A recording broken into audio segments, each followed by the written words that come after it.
Okay, colleagues, I'm going to ask you to take your seats. We're going to call the meeting to order.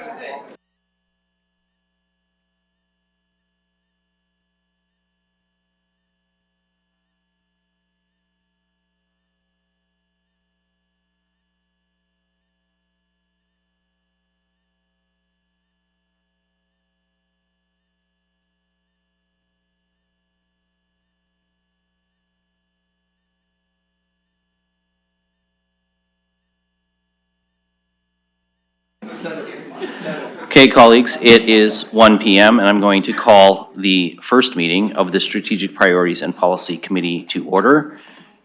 And we'll begin by recognizing that the City of London is situated on the traditional lands of the Anishinaabe, the Haudenosaunee, Lenape-Pewak, and Attawandaron peoples, and we honor and respect the history, languages, and culture of the diverse Indigenous people who call this territory home.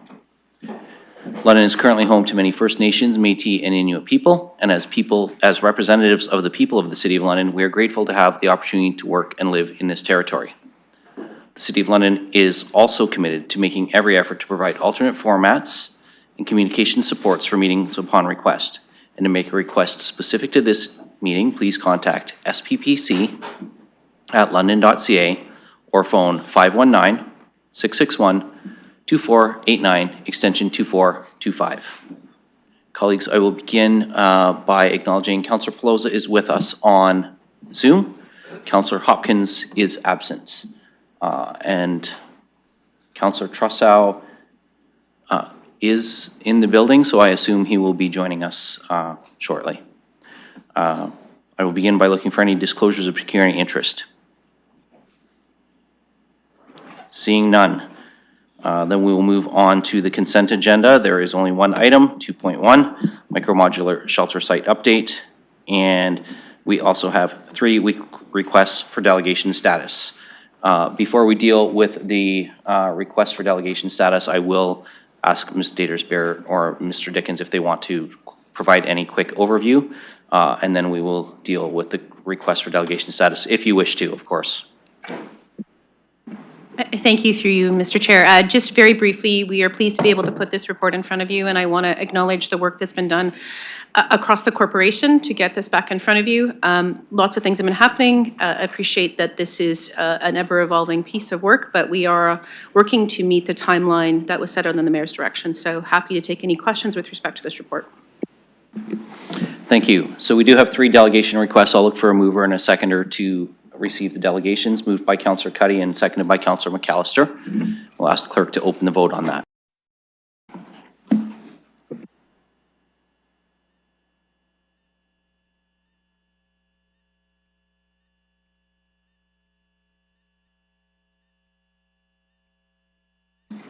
Closing the vote, motion carries 13-0.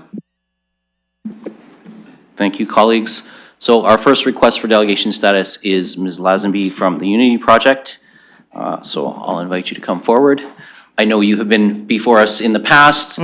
As usual, you have 5 minutes when you're ready to start, and I will give you a wave when you approach about 30 seconds to go. Great, thank you. Thank you for the opportunity to address this committee today.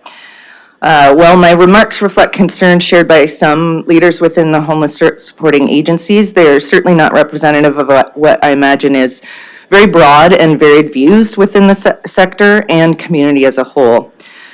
That said, I'll begin by acknowledging what is genuinely welcome. The commitment to open 60 new 24/7 spaces before year end offered real hope to a sector that is struggling under the weight of relentless need. We appreciate the urgency demonstrated by council and staff and the hard work undertaken to bring additional capacity online this winter. But that hope has been undermined. First by the chosen location at the edge of the city beside the highway, and now the decision to award the operating contract to a private security firm. We see no evidence that Expera has experience working within the homelessness sector. Their strengths are logistics and security, not supportive housing, trauma-informed practice, stabilization, or community building. And this was something clearly understood despite awarding the contract to Expera, as shown by publicly stated expectations that agencies will fill in what the operator can't provide. The lack of expertise and the reliance on resource-strapped charities to buffer a for-profit company reflects real practical risks for the people who will live there and is deeply concerning. Individuals entering this program face complex, often life-threatening challenges requiring expertise, including overdose response and identifying those at risk, safety planning, particularly in an isolated location along one of the busiest national corridors for trafficking and exploitation, cultural understanding and sensitivity to adequately and appropriately support our overrepresented Indigenous population, stabilization and genuine pathways to housing, dignity, inclusion, and trust, without which no intervention will succeed. And these are not peripheral add-ons. These are core to safety and well-being, and they require trained, experienced, trauma-informed staff who understand the work.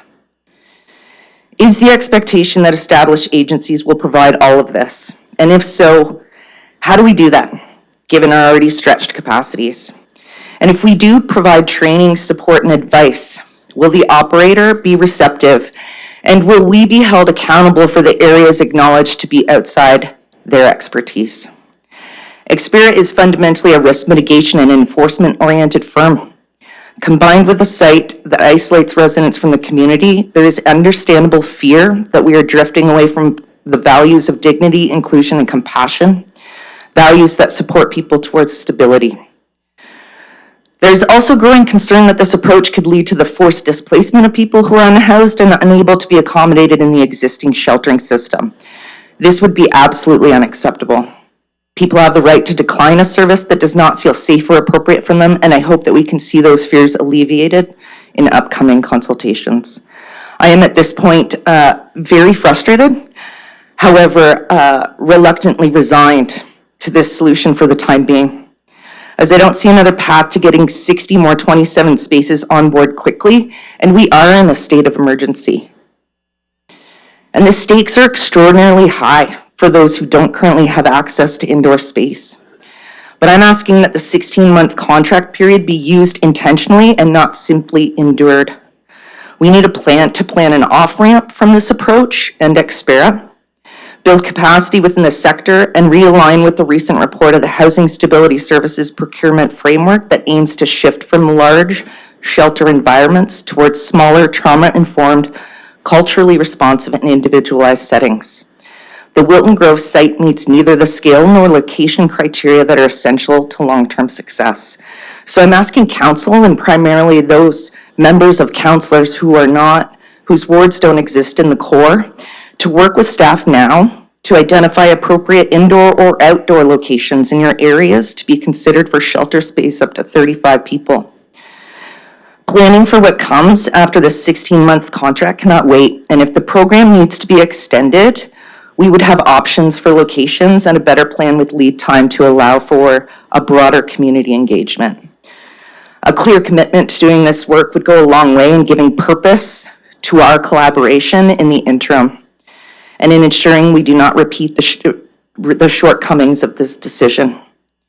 The sector is expected to be stepping up because the stakes for human life seem to leave us no alternative.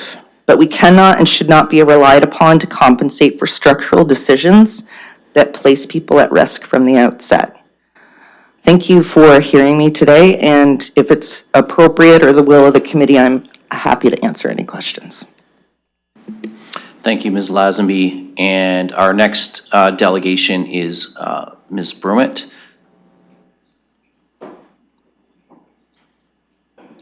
Thank you very much. Welcome. And when you're ready, you've got 5 minutes. And again, I will give you a wave with about 30 seconds to go, just as your time is approaching if you take your full time. Thank you. So when you're ready, go ahead. Okay.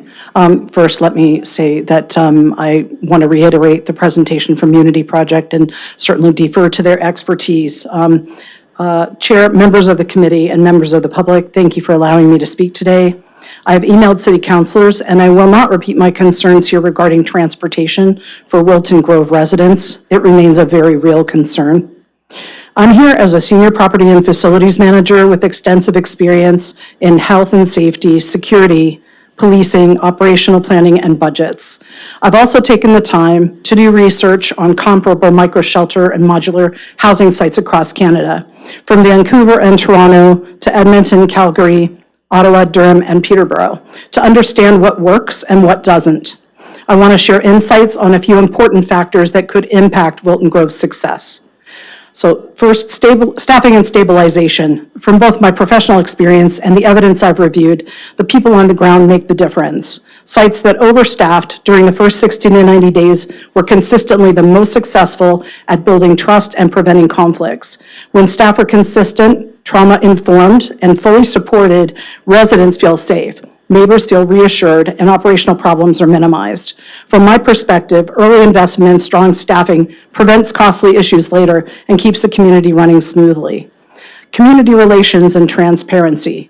My research shows that neighborhood support is often the deciding factor in success. Cities like Vancouver, Toronto, and Hamilton had excellent results by providing regular public updates at least every 2 weeks to keep neighbors informed, offering optional site tours so the community can see for themselves staffing, access, and supports firsthand, and designating a community liaison to respond quickly to concerns. These steps reduce misinformation, ease anxiety, and foster cooperation. So resident engagement. Resident advisory committees give tenants a voice in rules and routines, which reduces internal conflicts and builds accountability. Structured daily routines such as life skills workshops, check-ins, and housing navigation helps residents stabilize and move efficiently toward what everyone wants, permanent housing. Evidence across Canada shows that empowered residents in these types of locations are safer, healthier, and more likely to succeed long-term. Now, regarding the city's plan to proceed with Expera as its security contractor and potentially more. Public procurement data shows that roughly 45 to 50% of Expera's publicly listed federal contracts include amendments that increase the contract value well beyond the original award. For the one temporary housing type contract where both the original and final figures are fully published, this being a Quebec Region Support Services contract, the cost increased from $12.6 million to $22.4 million, which is a roughly 78% rise. While this does not indicate wrongdoing, it does show that housing-related contracts with Expera can expand significantly once operations begin, and any municipal agreement should therefore include strong scope controls, regular reporting, and budget safeguards to protect residents and taxpayers from scope creep. Also of importance, Expera was acquired by Weathervane Investments in May of this year. Public statements promise continuity, but independent verification is limited. Primary risks of this include organizational changes under new ownership that could affect staffing and operations. High staff turnover or inadequate training could impact safety and resident support.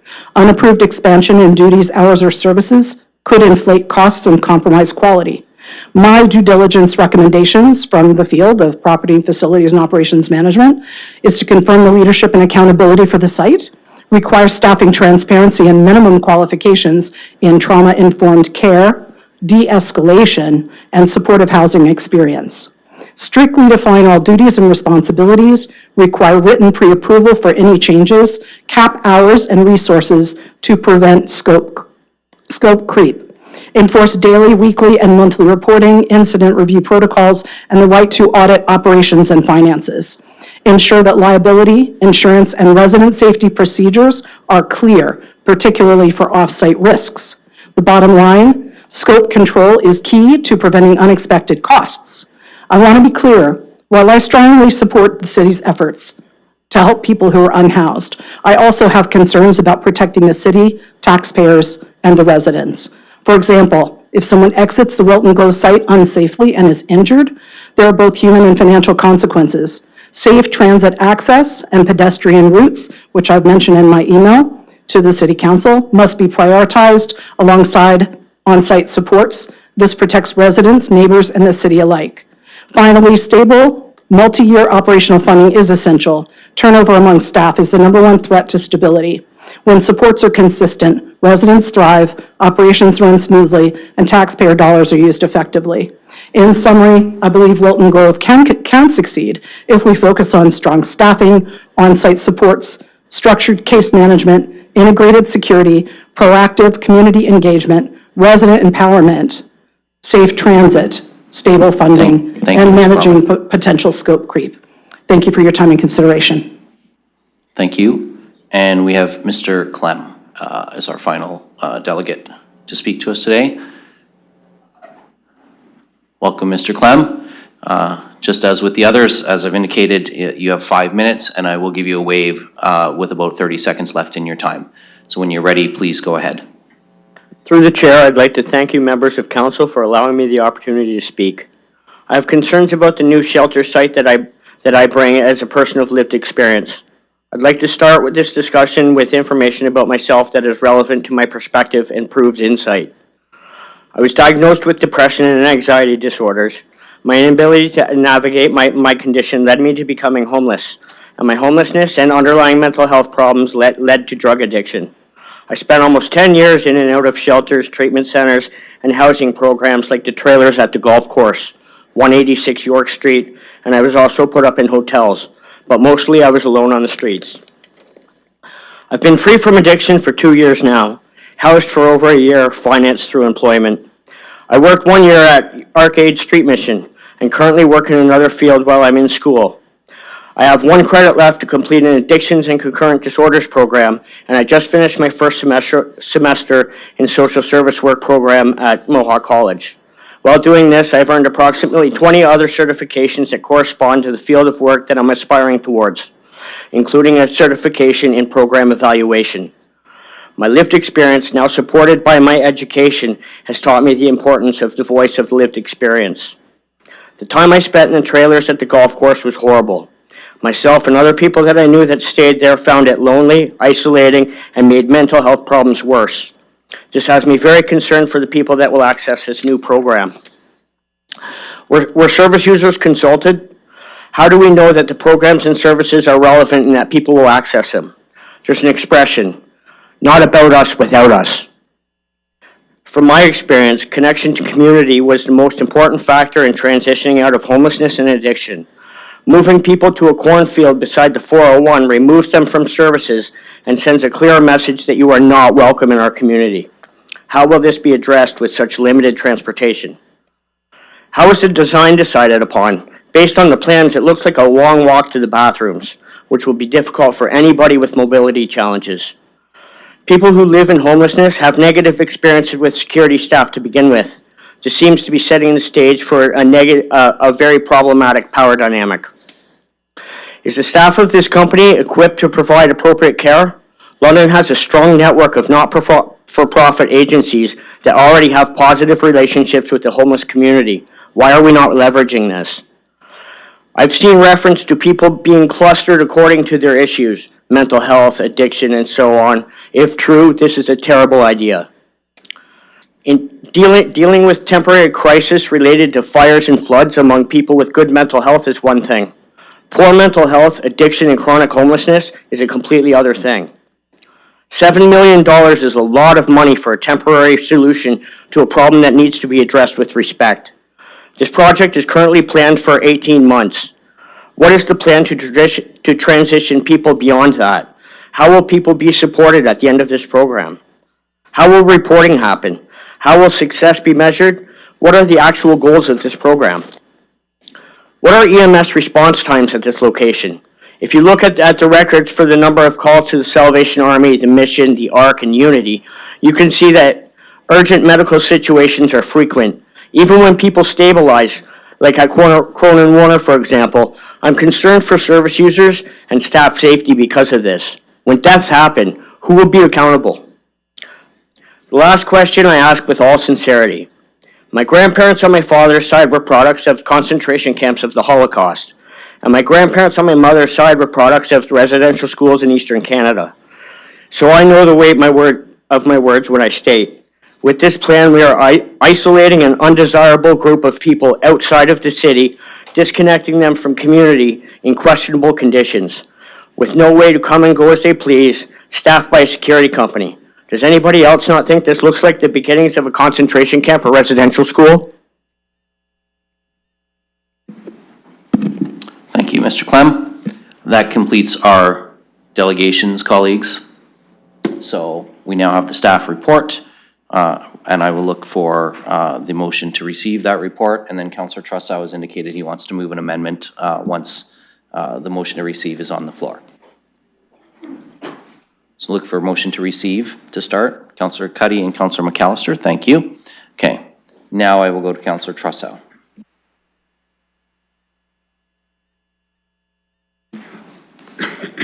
Thank you very much, and through the chair, I've presented the motion to the city clerk. Would you like it read? Or is it on the screen? I can't tell from here. Give us just 1 second and we'll put it on the screen and then everybody can read it for themselves. Sorry, Mr. Chair, the councillor would need to speak more into his mic to make sure people online and watching can hear. Will do. Thank you, Councillor Pelosa.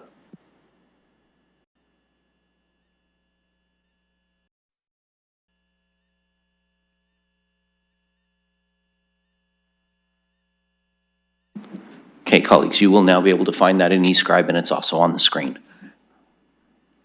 So Councillor Trussow, I'm just going to ask everybody to take 15 seconds to read it, and then I'll ask you to speak to it.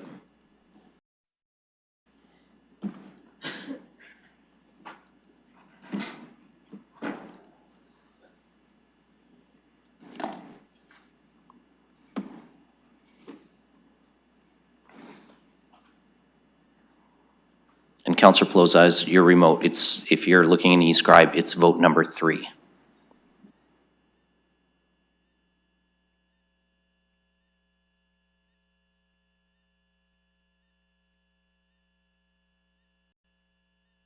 Okay, Councillor Trussow, I'm just going to ask you to confirm that the clerk has the appropriate language in eScribe. Yes, that's correct. Okay, did you want to speak to your amendment now? Thank you very much, through the chair. In reading, in reading the staff report, Councillor Trussow, sorry, I'm going to ask you to hold for just a moment. The clerk reminded me we need to get a seconder first. Okay.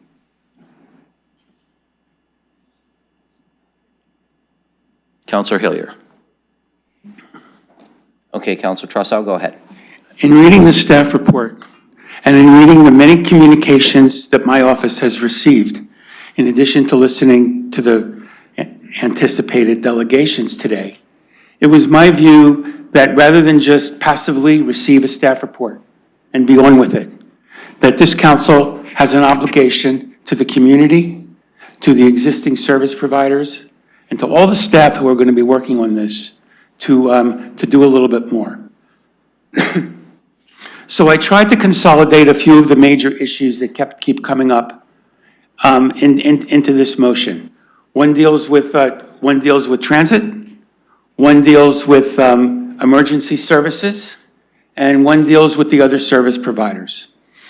I don't think there's anything in my motion that will disrupt or delay the implementation of this program.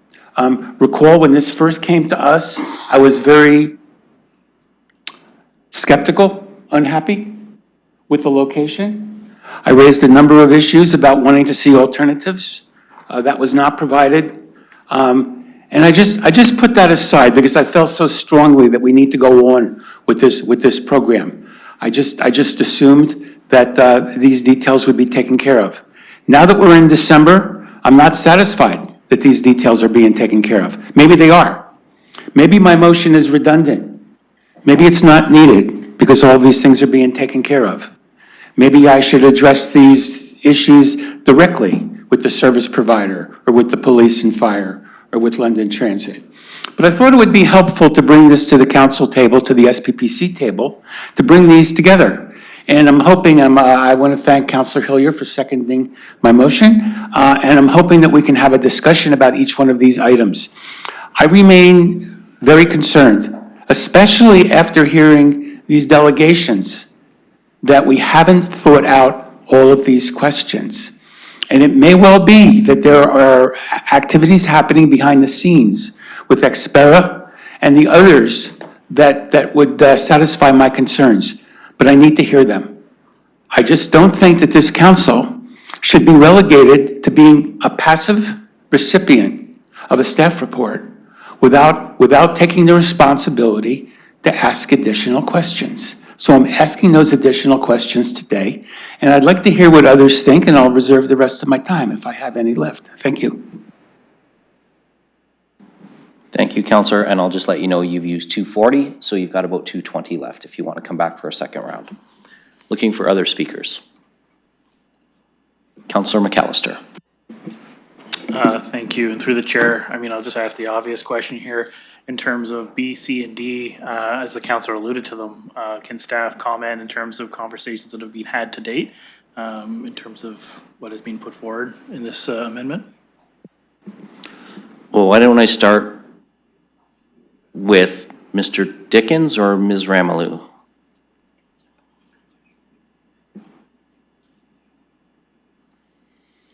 And certainly, as you go, if you want to pass it off to other colleagues, please feel free to do that.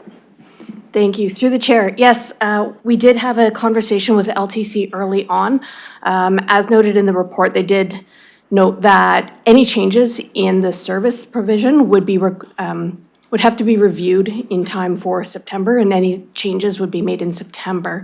That said, there is a stop about 180 meters from the entrance of the site. So one clarification for people is the entrance to the site is not directly on Wilton Grove Road. It's near the intersection of Cheese Factory Road and Max Bros. So a quieter street for making your way to that bus stop. We can add an additional stop closer to that entrance if need be. Given the weather, the timing, the pace of construction, and trying to manage the various contracts, I am proposing that we leave that until the spring, but it's a manageable cost, and we could look at that in the spring.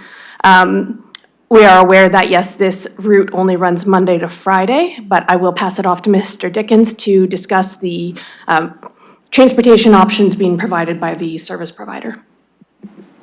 Mr. Dickens, go ahead. Thank you, Chair, through you. The site operator has indicated a commitment to provide dedicated transportation service for individuals at the site.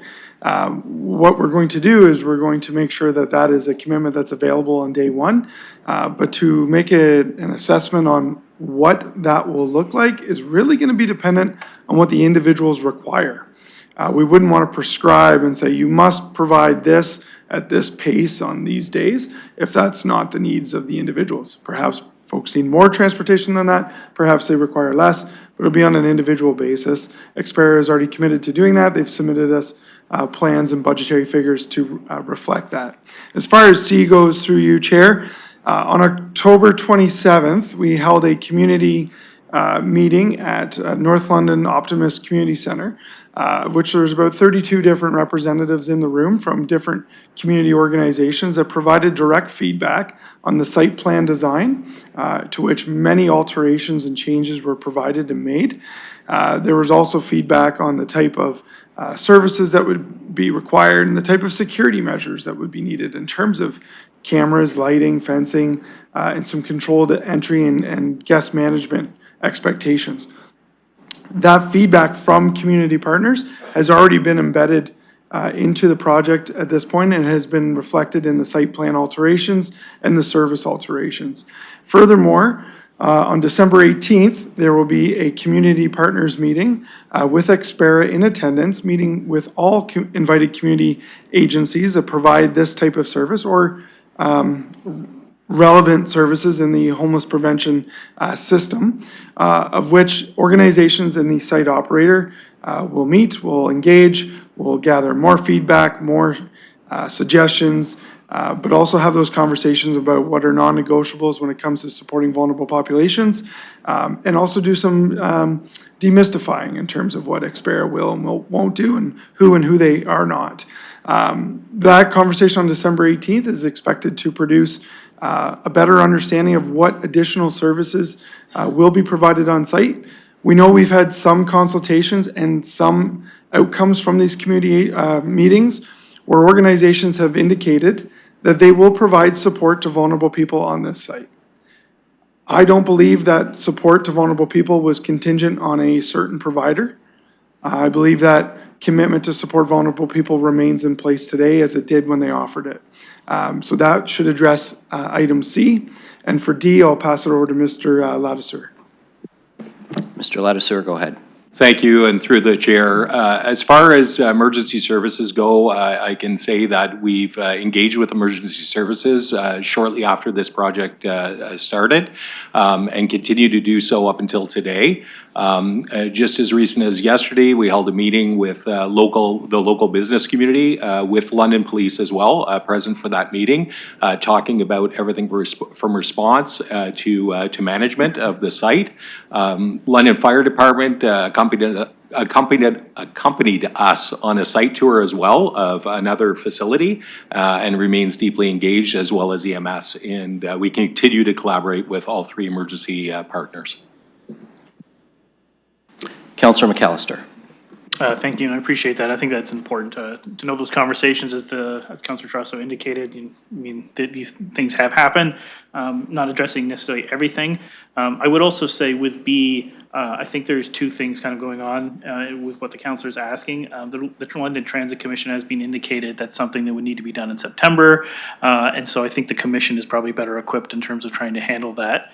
But I would say with the issue of the prioritizing of snow clearing, if staff could perhaps comment on that, as you know, obviously we're in the midst of winter, to ensure that it is a prioritized area for the snow clearing. I'm not do we have someone from Road Ops who can address that? Go ahead. Through the chair, I'm Chris Green. I'm the project lead for the micromodular shelters. So for snow clearing in particular, it'll be a combination of using city plows, who already do that area neighborhood, as well as leveraging our city contract with 4M Services, who does many of our properties as well. So they'll be assisting with kind of inside the gates, while the city plows will take care of the road outside the gates. Councillor McAllister. Thank you, through the chair. Appreciate that. And then I think also was already mentioned in terms of the transit. It was my understanding, obviously, that transportation would be included as part of this plan. So it's good to know that that is already in the works. In terms of the emergency services, thank you, Mr. Ladouceur. I also assumed that those conversations have been had. I do think with C, the issue I have with that is I'm just curious with where we're at. Obviously, Expira, their experience, but I'm just wondering, with the cost that we've already identified, are we looking to subcontract services? Is Expira confident that they can handle all these things, or how is that going to work in terms of the services they are able to provide, and then what they might go out to the community to supplement? Mr. Green. Thank you, and through the chair, Expira is submitted our contract to primarily do all of the operating services, so including transportation, including safety, security of everything on the site. We will be assisting, obviously, with city services. Ontario Works and homelessness employees will be visiting the site to meet with their case managers and case workers. And then we will be looking to leverage any other services that the individuals need. As Mr. Dickens said, we'll need to see who the individuals selected on the site are before we mandate what is needed out there. But we're confident in the community that we can either assist in getting the individuals to their appointments in the city or having those services visit the site. Councillor. Thank you. And to add to that, as was indicated in some of the delegations, Sorry, Mr. Chair, a point of personal privilege. Just can't hear Councillor McAllister very well, or Mr. Green when they're speaking beside their mics and not into them. Okay, I will. Okay, thank you, Councillor Pelosa. I will just ask, when you call a point of personal privilege, can you please wait till I go to you though before continuing? Yep. We had a little bit of people talking over each other there, so Mr. Green has indicated he will speak more into the mic, as has Councillor McAllister. Councillor McAllister, go ahead. Yes, and through you. Sorry, I brought my mic closer. Hopefully that's okay. We'll see if the thumbs up. kind of lost my train of thought now. No, in terms of the scope creep that was indicated, I'm just wanting to ensure that with a contract, do we have provisions in there for the services? Are we looking to expand it? I just want to make sure before we get too far along that the money we have identified is sufficient for what we're trying to do, and that we won't end up in a situation that was indicated where these contracts could to balloon to larger sums. Mr. Green. Thank you, and through the chair, we are satisfied with the contract that Expera has submitted. It is within the budget. It is very similar to the contracts we have with other shelter providers as well. So we don't anticipate scope creep, but of course it'll be something we keep a close eye on with regular reporting and our own visits to the site. Councillor McAllister, anything further? Yes, thank you. And through the chair, just one final question. With regards to that, I just do want to ensure that if it does go over the amount that we have allotted, I want to ensure that that is something that would come back to council. I don't want to get into a situation where we would be approving additional costs without any sort of oversight. I want to make sure that, you know, we have line of sight on this project and that council is informed regularly. And I will leave it there. I'm curious to see what my colleagues have to say, but I just want to finish with a quick comment before I let staff answer that. I understand where the council is coming from. I do think a lot of these conversations are happening. I don't necessarily think this needs to be an amendment, but I do, in terms of the reporting structure, want to see a lot of these items flagged for future reporting.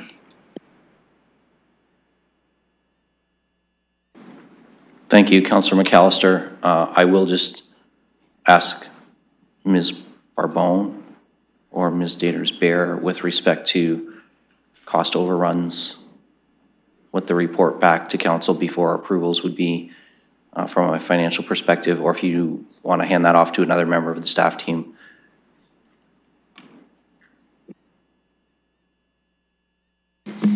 Thank you through the chair. So without specifically looking at amounts and how they fit in, I mean, certainly from the original resolution, we have a source of financing, we have specifics related to what the contracts are, and of course, in line with our procurement policy.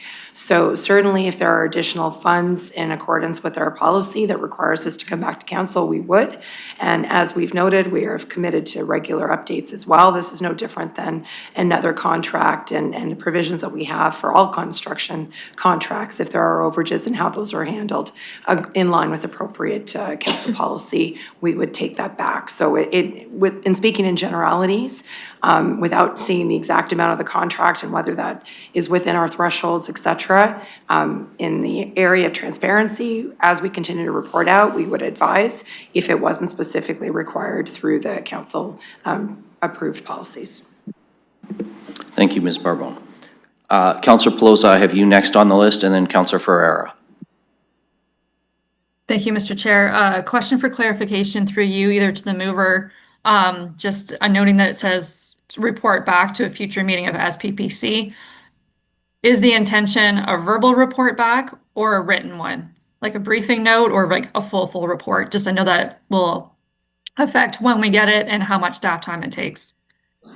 I will go to Councillor Trussell to respond to that.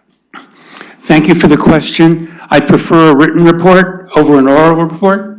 I'd also prefer a report very soon as opposed to very late, and those may be in conflict with each other. I would leave it to us, staff, to make that determination, but I think I do need some further information.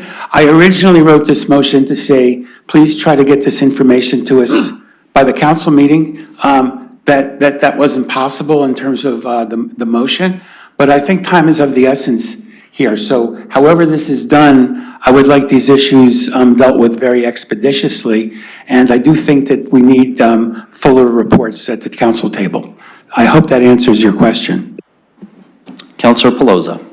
Thank you, and just making sure through to you, my anticipation and preference also would be a written report that staff can, I guess as directed by council, knowing that our wish is written. Just a few comments. You know, I know we had already directed staff to engage with London Transit Commission, and I appreciate that. I appreciate our presenters and the community emails we're getting in regards to the concern about safety out in that area. human trafficking. Also, it's the corridor. This is the entrance into the city and many untoward things happening, and just making sure these vulnerable individuals are protected is of utmost importance to me. I also appreciate the questions from Councillor McAllister that the intention is we are contracting one organization to do these jobs. If other service providers did not win the contracts, I would expect that if they were tagged for helping, that they would also be financially compensated by the main person as well. Just through to staff, is Xperia able to do subcontracts for the work, or is it solely to be delivered by them? Just wondering how that contract is created. Councillor Pelosi, I will go to staff. I will also say, you and I had an earlier in the day pre-meeting, well, not a pre-meeting, a meeting about something else. I know you were having technical issues with it, but if possible, the clerk has asked if I could remind you to turn on your camera when you're speaking. And I will go to Mr. Green to start, and of course, if that needs to go to other staff, by all means, folks can chime in. Thank you, and through the chair, if any additional contracting is required, it would be done through the city and not through Xpera. Thank you. Councillor Pelosi. Sorry, just trying to get the video going. Had some tech issues earlier. So that additional contracts, if required, is at an additional cost versus things being clawed back from Xperia? Thank you, Mr. through Green. the chair. Apologies, through the chair. At this time, we don't anticipate the need for more contracts, but this project's very young, so as it evolves, if that does come forward, we would definitely bring that to council for consideration. Councillor Pelosi. Thank you. No, I appreciate that, and I also appreciate that we have the chiefs from London Police with us who might get some extra questions at some point as well. Thank you. Thank you, Councillor Pelosi, although I would not deem that as in order in our delegation to the London Police, as that's not why they're here before us today. However, I do have Councillor Ferreira next on the speakers list. Thank you, Chair. Through you. Councillor Pelosi asked my first question, but I'm going to expand on it just a little bit. And that would be, I guess, with respect to other contracts or what other agencies we're going to have potentially fill some gaps that have been highlighted here. Like originally when we were discussing this, we were talking about pathways to housing and programming to make sure that this is just not a shelter and it's also something that's plugged into our system to get people off street level and into other types of housing. So I guess my question would be, if we don't have any funds that are going to be distributed to any partner agencies, when we have that consultation with the partner agencies, what would be the outcome expected from those discussions? Are we looking for advice? Are we going to take that advice? Are we going to have the contractor, Xpera right now, provide those services from that advice? I just wanted to get some clarification there. So I'm going to go to Mr. Dickens, but just before I go to Mr. Dickens to start on that one, I just want to remind colleagues, staff have already indicated they have a meeting scheduled on December the 18th. They cannot provide you answers on a meeting that hasn't happened yet. So they can provide some comment on what their expectations are, but they are not necessarily going to be able to project out what the outcomes of that meeting are. So I just want to caution folks to stay within the realm of why we're here today. And I'm going to go to Mr. Dickens to respond. Thank you, Chair, and through you, I'll start this response and pass it over to Mr. Cooper, who is online joining us today. The Chair is correct. It would be premature to dictate what services will be provided and how until individuals are present on site and their needs are identified. That being said, organizations in our community are part of a coordinated access working group through city staff and the Coordinated Access Program and community organizations. Outreach workers and staff have been working together to compile an introductory list of potential participants at this site. Very cursory, very potential at this point. That indicates that people are already connected to the system. They're already in the system in some way, shape, or form. Perhaps connected to a housing finder, a housing first worker, connected to an organization that is already providing them supports in an encampment or somewhere else in the community. It would stand to reason that if you're connected to an organization that's helping you find housing, that staying at Wilton Grove would not terminate that help, that it would allow that organization to continue to assist you in your housing journey, albeit from a place where you have a roof over your head and 3 square meals a day.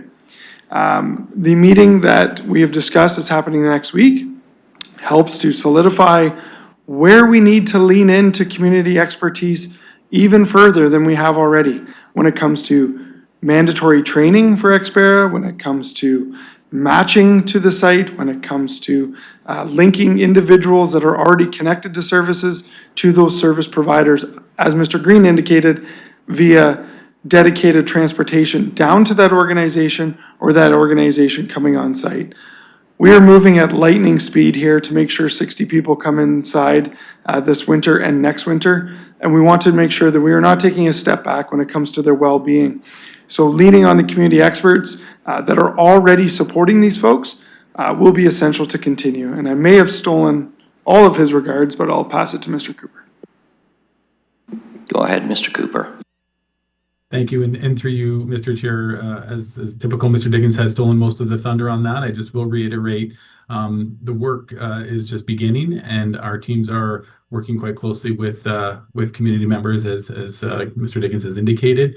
We'll also be looking at any capacity in our existing programs to see where matches and appropriate matches can be made. Where individuals who may have be identified to not have those kinds of supports would benefit from those supports. So I think there's a very intended approach that it will evolve as we look to operationalize the space. Thank you, Mr. Cooper. Return to Councillor Ferreira. Thank you, Chair. I appreciate the answer. I guess I understand that you can't provide the outcomes that will come from the meeting because we haven't had it yet. I guess just to refine the question, from those outcomes, whatever they may be, how will we be incorporating that into our operational structure? Will we be having city staff there incorporating those? Will Expera incorporate that? Like if my main focus is on how do we ensure, I guess, the expertise from the agencies that are working in this field, how do we ensure that we incorporate that if we are consulting with the agencies, but it sounds like they're not going to be part of the operation itself directly? How do we take those outcomes from that meeting and place it into the operation? Mr. Dickens? Thank you, Chair, through you. It's all of the above. This is London's first micro-modular shelter. The site is the site, the timelines are the timelines, and the supports will be the best that we can possibly provide. Many members of city staff have visited other tiny homes, micro-shelter sites across southwestern Ontario, some much better than others, some very different than others. A lot of key learnings about what works, what doesn't work around participant population, around the level of service that's needed. To be clear, we're not trying to replicate an emergency shelter that exists downtown. We're not trying to replicate a 24/7 hub or highly supportive housing. We were trying to do what the direction was, and that was to create a safe and supportive space as quickly as possible to bring 60 units on site for 2 winters. And we will do that with the utmost care and respect for those that are there and those that are providing service. There is no desire for this to fail on anyone's part. I think we heard that through the delegation as well, that people are providing input on to see this succeed.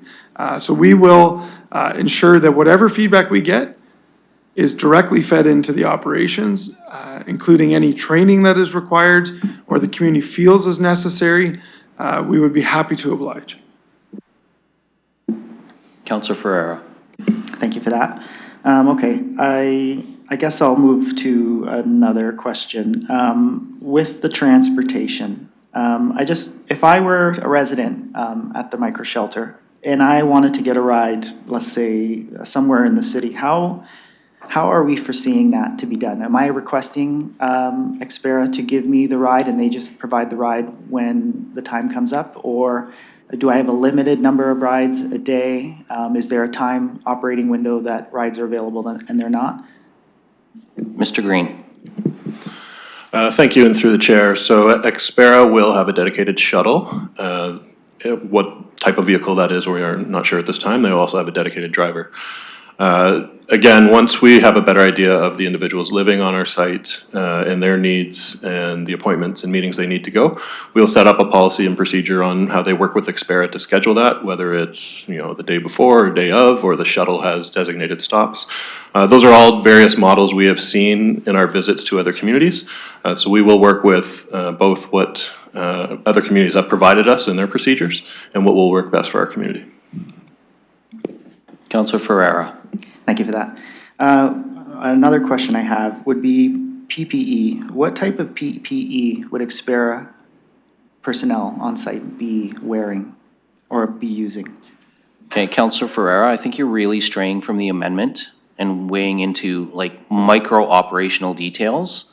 I feel these ones are... So I'm gonna caution, we're not here to get into every operational detail of a site that is not even up and running yet. So I'm actually gonna rule that out of order. We're not here to direct something that's not even running yet. So I'm not gonna ask Mr. Green to start rhyming off every operational detail when clearly they're not even open yet. So to the amendment, please.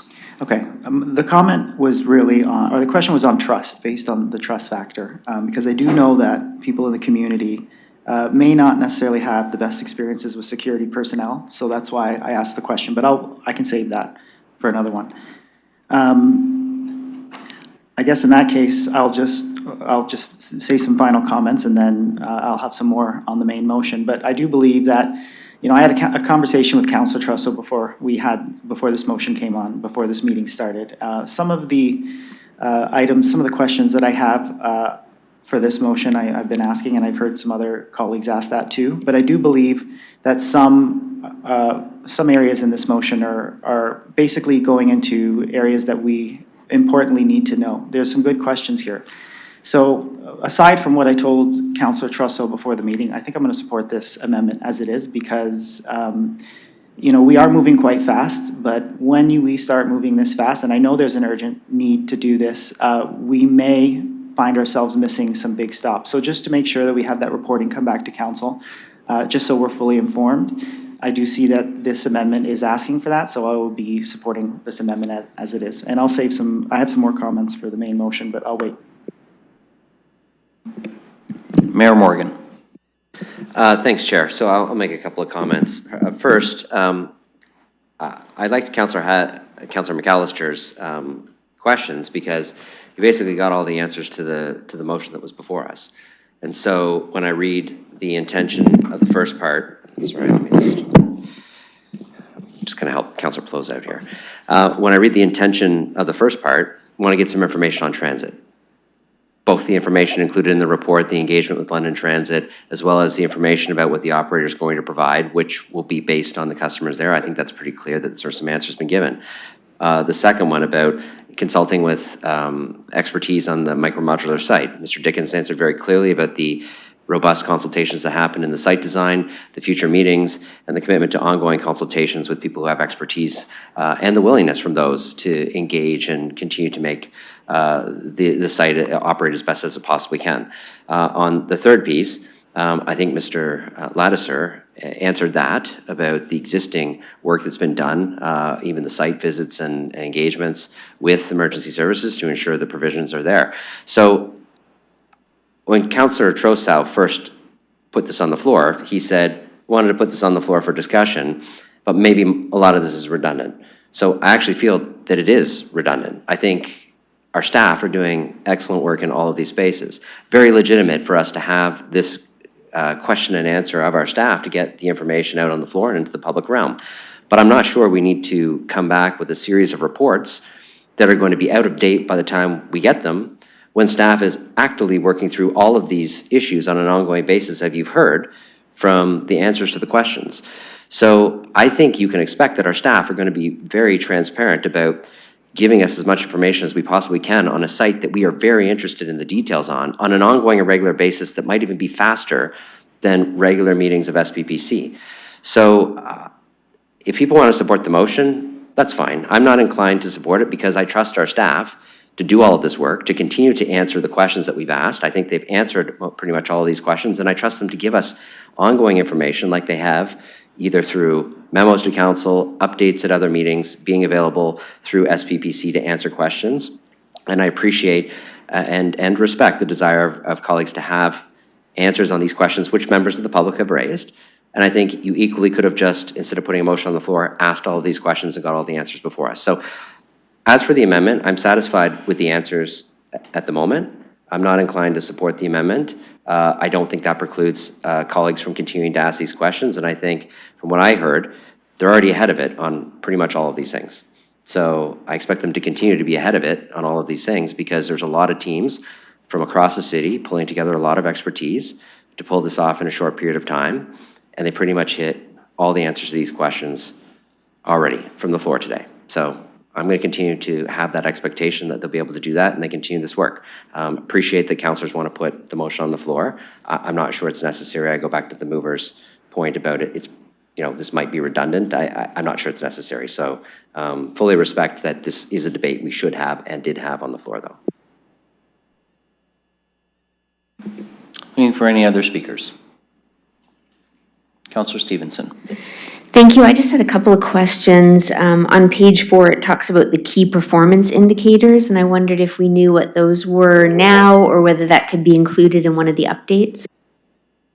Mr. Green. Thank you, and through the chair. The key performance indicators will be similar to what we provide other shelters as well. We can definitely provide that in our next report back. But those were clear in the call for application to the providers as well. So they're clear on what they will report on and how frequent, and then of course we'll bring that back to council as necessary.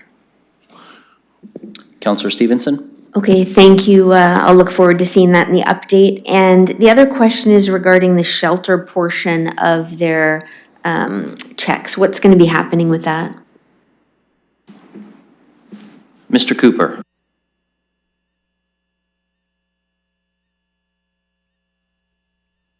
Thank you, and through you, Mr. Chair, we are working with our MCCSS counterparts on ways for us to collect that income, and then obviously be reinvested back in the site as determined by council. Okay, thank you very much. I'm also going to ask that these be voted on separately. Okay, we can do that. And I will just say, I did allow that one, but again, I think we're straying away from the amendment. So there is the main motion, either once amended or if the amendments aren't passed, then as originally presented. So there will be another opportunity to ask some more questions about those kind of things. But I did think it was relevant given other questions about what happens if budget questions and other service providers perhaps providing assistance. So I let that one go, but I will caution colleagues as I ask if there's any other speakers. And Councillor Stevenson, just for clarity, do you want them all called separately, or are there a cluster that you can? I was looking for B to be separate from C and D. Okay. The clerks actually pulled them all apart, so we'll just deal with each one on its own. Anyone object to that? Seeing no objections. Okay. Looking for any other speakers on the amendment before I call the question. Councillor Trussow. My first question is to Mr. Dickens. Why is the meeting with the other service providers not happening until the 18th? Why was it not already something that we could read about now, or at least before the council meeting? Mr. Dickens. Thank you, Chair, and thank you for the question. City staff moved quickly to land a site operator. Having these site operators selected and determining who that would be would dictate some potential changes with the community meeting. We also are working to ensure everyone's availability and try to move as fast as we can. So this report coming before you today, we're meeting with the providers or the community organizations next week and bringing Expera to meet with them. We are moving as fast as we can. I would challenge council to find a project that moves this fast and this deliberate anywhere else. I guess my follow-up question to the chair is, why was this meeting not something that happened before Expera sort of, I don't know if they've laid out everything they're going to do, but it's been represented to me today that they will not be able to subcontract, that they're going to get the money that they're going to get, and anything that we need to do in addition is going to be an additional cost. I would suggest that that was backwards, and I'm just wondering why. So Counselor, I'm going to stop you there. You're straying into procurement policy matters. It's been indicated as well that conversations have been had, and we actually had other submissions on the procurement. So I'm going to rule that entire line of questioning out of order. We do not, as a council, play a role in evaluating the procurement process. That is arm's length from us to ensure fairness and accountability for taxpayers and to allow staff to negotiate with providers once the bid has been submitted to make sure that the best value is coming for the dollar. That is actually not a position that we can insert ourselves into. So I'm going to ask you to halt questions around procurement processes and focus on the amendment that's before us. Well, the amendment, thank you very much for that, and I would just say that the amendment that's before you deals with trying to figure out what the roles and responsibilities are going to be of the different agencies. And that's still not clear to me. And it's something that troubles me very much because I'm personally familiar with the roles and responsibilities that these agencies have taken on. And now I'm being told that there can't be a subcontract. So is it going to be the situation where if there's a hole and we need to go to one of our usual partner agencies, usual local partner agencies, it's going to be an additional cost to the city? So I'm going to go to Ms. Daters-Bear to respond to that. However, I'm also going to remind colleagues, staff have already answered the question of, we have to do the tenant selection and placement before finalizing the services that will be provided. So, Ms. Daters-Bear. I thank you through you to the members of committee. I do want to be clear that we have worked this process as best as we can with every service area within the city. That includes asking and anticipating all the questions, including the ones that you're asking us today. We continue to work in that regard, and I want to assure you we will continue to do that. We are not coming here without all the information. We're trying to come to you with as much information as we have currently. I want to share with you, we've gone through procurement processes that are specific to the council-approved procurement processes, would prohibit us from having discussions with any provider, regardless of who we chose. But I do want to be assured that, we are working through this process. We are trying to meet the direction and the unanimous support we got from council to put this in place before January 1. Thank you, Ms. Daters-Bear. Councillor Trossow. Yes, in which case that wraps up my questions for this portion. I would like to ask my colleagues to vote for the amendment, or at least as many parts of the amendment that you feel comfortable supporting. And we'll see what happens with this, and I'll have more comments when we get to the main motion. Thank you. Thank you, Councillor Trossow. I have no one else on the speakers list, so I'm going to ask Councillor Rahman to just take the chair. Thank you. I have the chair. Please go ahead. Yes, thank you, Madam Presiding Officer. I'm going to be really brief. I won't be supporting these amendments. I concur with the mayor that these questions have been answered. I concur as well that staff have been providing us briefing notes along the way as we have hit key markers in this process, and that this is moving faster than any other project that I have ever seen undertaken by this municipality or frankly by any other in the 7 years that I have been in this building. What I do not want and have zero interest in doing is spending staff time generating written reports to us at a time when we need them standing this site up and then course correcting as needed as we iron out the bugs. Because there will be bugs, but that's what they need to have their time free to do. So I won't be supporting these amendments. I'm actually think that Part B has already been answered fully by London Transit. And I would remind colleagues, we have many discussions about transit services in this community and how there are underserviced neighborhoods everywhere. So now we want to start putting transit resources here rather than other spots of the city. That's not something that I'm interested in having a conversation with about, and so I'm not going to support B, but I'm not going to support C and D either. I think the emergency services folks continue to be part of this discussion every day. I know I've had conversations with fire and police myself, and the same, I met with Ms. Moss, who's in the gallery today from London Cares recently. My door is always open for them as well, but I do not need, especially in advance of a meeting that hasn't happened or a tenant selection process that's already happened, be directing staff to produce reports. I need them to be out there helping get this work done and stood up. So I want to just say thank you, staff, for what's in here. I won't be supporting any other amendments, and I know that there will already be a general report back on the situation as the site opens and people start living there. So that's the report back I'm interested in, not all of these different clauses right now. Thank you. Returning the chair to you if no one on the speakers list. Okay, this will be a last call, and I'm going to, seeing no one in the room or online, ask the clerk to open the vote with clause B first. Councillor Pelosi votes yes.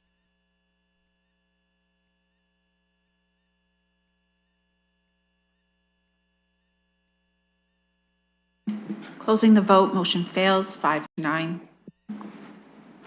And we'll now open the vote on clause C. Councillor Pelosi votes yes.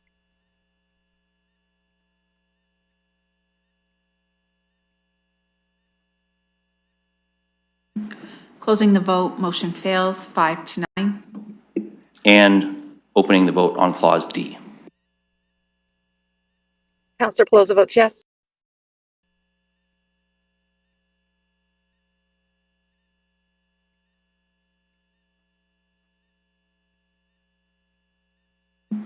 Closing the vote, motion fails, 5-9.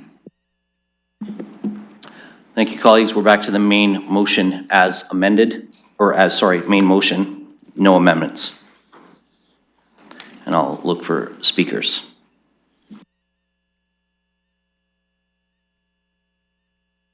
Mayor Morgan. Thank you. I'm going to make a few comments. First off, I want to thank staff for the report. I think it's easy to let it slip by that an incredible amount of work has been done in an incredible short period of time from all different parts of the city to try to achieve something that I think a lot of times people have said in commentary is going to be very difficult to do. And yet we continue to track towards success in meeting timelines, getting providers, securing sites, addressing issues, securing permissions from the province and other things. So I want to say that I very much appreciate the work of our staff and all the agencies who have supported giving guidance to our staff in pulling together what we've been able to pull together so far. And I know there's a lot of work ahead, but I didn't want us to lose sight of that. So I wanted that to be my first comment. I want to say to the providers who are in the audience, I think you do incredible work in our city, and your guidance and support is absolutely critical to us being successful here. I recognize the concerns that you've raised about location, operator, other pieces of the project that you'd like to see come to fruition in different ways. And I want you to know our staff and I greatly appreciate all of your guidance and your criticisms and your insights on this. We recognize the work that you continue to do in our city and how difficult that is for you and your staff. We recognize how stretched you are and how hard it is to work in an environment where people are suffering and hurting on our streets. So I wanted to say thank you to that. I want to go back to the reason why I wrote the direction in the first place, recognizing that council ultimately supported it. We got a lot of people on our streets, and they don't have anywhere to go. Look at when we opened the cold weather response this week. We had 56 people show up. 56 people didn't have anywhere else to go but needed to come in from the cold. After we surged every piece of possible space we could through the cold winter response plan. We had to activate additional spaces, and we needed 56 people to come indoors. A micro-modular site, even if it is not ideal, even if it isn't a great location, even if it doesn't have all of the pieces that you'd like to see, is still absolutely critical to having additional spaces to bring people indoors. Full stop, first point. Now, what are we gonna do when we get people indoors? We're gonna try to make it as best as we possibly can, right? So, and I wanna make a few comments about the things that I think are going to be ongoing concerns. The location. Let's just be frank with ourselves. There aren't a lot of locations in the city that we could get enough councillors to vote for to actually pull this together. We had to find something that we could do somewhere with the direction to our staff to say, this is somewhere that can be supported, this is somewhere that we can make work, this is somewhere that the public can support, and that we can actually take the opportunity to bring an additional 60 spaces online in a very short period of time. With the operator, I'm not going to comment much on that. We have a competitive bidding process. Our staff ran that. We have an operator. I think our staff have answered questions about that. And I know that people are going to support the work of that operator as best they can to make this a great example and a great location. I think that's our expectation. And I want to say through you, and I know Mr. Lassiter commented on this, to the industrial and business partners in the area, the conversations that they're having with our staff are very positive. And I want to say thank you to them. Initially resistant and concerned about this location are now talking about how they can support it. And that's really important. They recognize it's coming to the area. They recognize that there are going to be people in need there, and they're actively having conversations with our staff about how they can support the individuals there. To me, that's a pretty inspiring thing to happen in our city when we have a service coming to an area and those business partners are saying, how can we actually help? So this tells me one thing. We're all trying to rally together to make this the best we possibly can. But again, as I said before, it's not an ideal situation to have to create a micro-modular site in the first place on a very short time frame. It's not an ideal situation to have people outdoors. It's not an ideal situation to be a municipality without enough resources to actually supply services to all of its citizens who need it, particularly those who are vulnerable. And we'll have a discussion about that later in the meeting. But I just want to say, I have confidence in the work that our staff is doing. I have confidence in the agency partners who will be critical but also supportive and who provide expert advice. 30 seconds, Your Worship. Thank you. And I have a lot of confidence in the people who are going to live there, to have an opportunity to be indoors and to have the opportunity to be in a space that's better than maybe out on the streets, particularly in the winter. And when you look at the forecast ahead, there are more cold days coming. This cannot come online fast enough. So I hope, well, it's an information report, so I don't need to hope you support it. I look forward to continued updates. Thanks. Thank you. Other speakers? Councillor Trusso. Thank you very much. I share the underlying goals through the chair of the mayor. We need this. We need to get it online as quickly as possible. We need to be able to do this in a way that we can replicate again later. We need to be building our local capacity. We need to be relying on the people that we've been relying on all along. And for this reason, I've been raising very critical, yet still supportive. Still supportive. I support this. And I don't want my comments taken in the wrong way. I'm not trying to undermine this. I'm not trying to undermine the staff. But I do think that there are gaps in the information that this council has been provided. And for that reason, I won't be supporting, which should, as I said in the past, a very simple motion, accepting a report, receiving a report. Because for the very reasons that I set forth in my motion, I don't think this report is complete. So I can't in good conscience accept it. I could have simply said, I'm not going to accept this report. but I thought I would go into a little bit more detail and put forward a motion, which really has brought forward, I think, a good discussion. In closing, this sort of reminds me of the old saying, why pay for a cow when you're already getting the milk? Thank you. Thank you, Councillor Trossel. Councillor Rahman, I have you next. Thank you, and through you, now I'm trying to figure out what's the milk and what's the cow. So I want to start by saying thank you to staff for the report. I understand the complexities to a very small degree of what you're doing, and I appreciate the ongoing dialogue, and I've had a chance to discuss with staff a lot of these parts of the report, specifically the LTC components as well. I will say that I do believe there is further conversation that should happen with LTC, but I think that that's conversation with the commission, and I think that that can be initiated in different places and ways. I just wanted to ask some questions. The first is around what kind of updates we can expect going forward. So I'm just wondering, through you, Chair, if that can be asked of staff. Ms. Ramalou? Yes, thank you. Through the chair, we can certainly provide more updates as we go. So in terms of procurements, yes, these were up to date. The report was complete as the date of submission. Has been noted, this project is moving incredibly quickly, and thank you to everybody who is helping make that happen. We will have continued procurements to report on, as well as more information on the site provider. We will have also updates on the construction progress. We did break ground this week. They have moved a lot of earth already and are breaking into the intersection to do the services. So we will have a report going forward on all of those components. Councillor? Thank you. And do we anticipate those coming as briefing notes to council, or will they be through SPPC? Through you. Ms. Ramalou?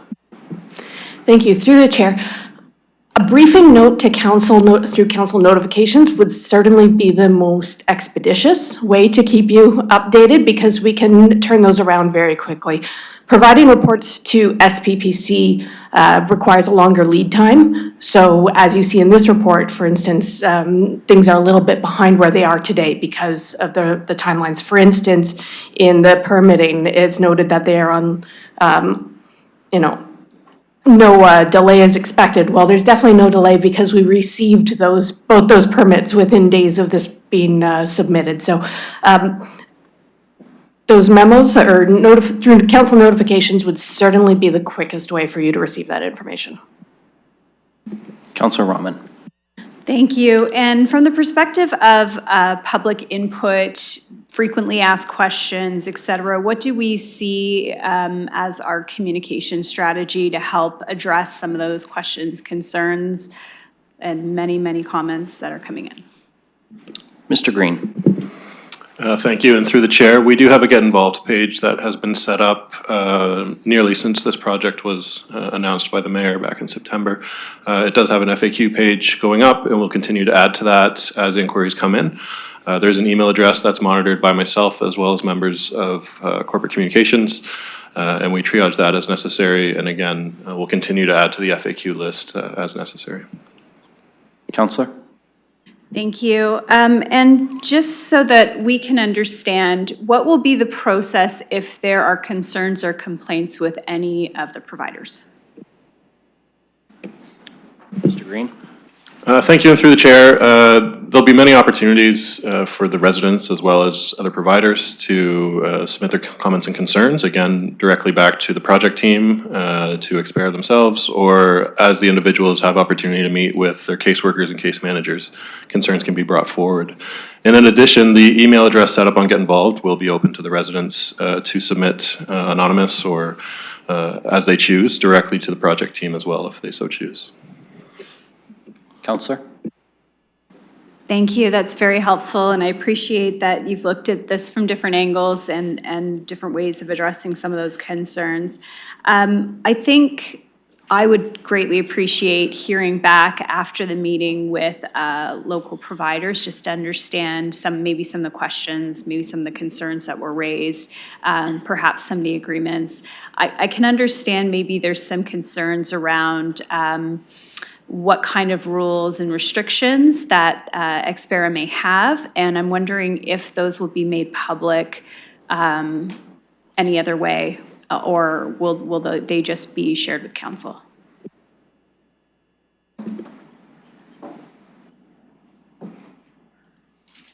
Mr. Dickens?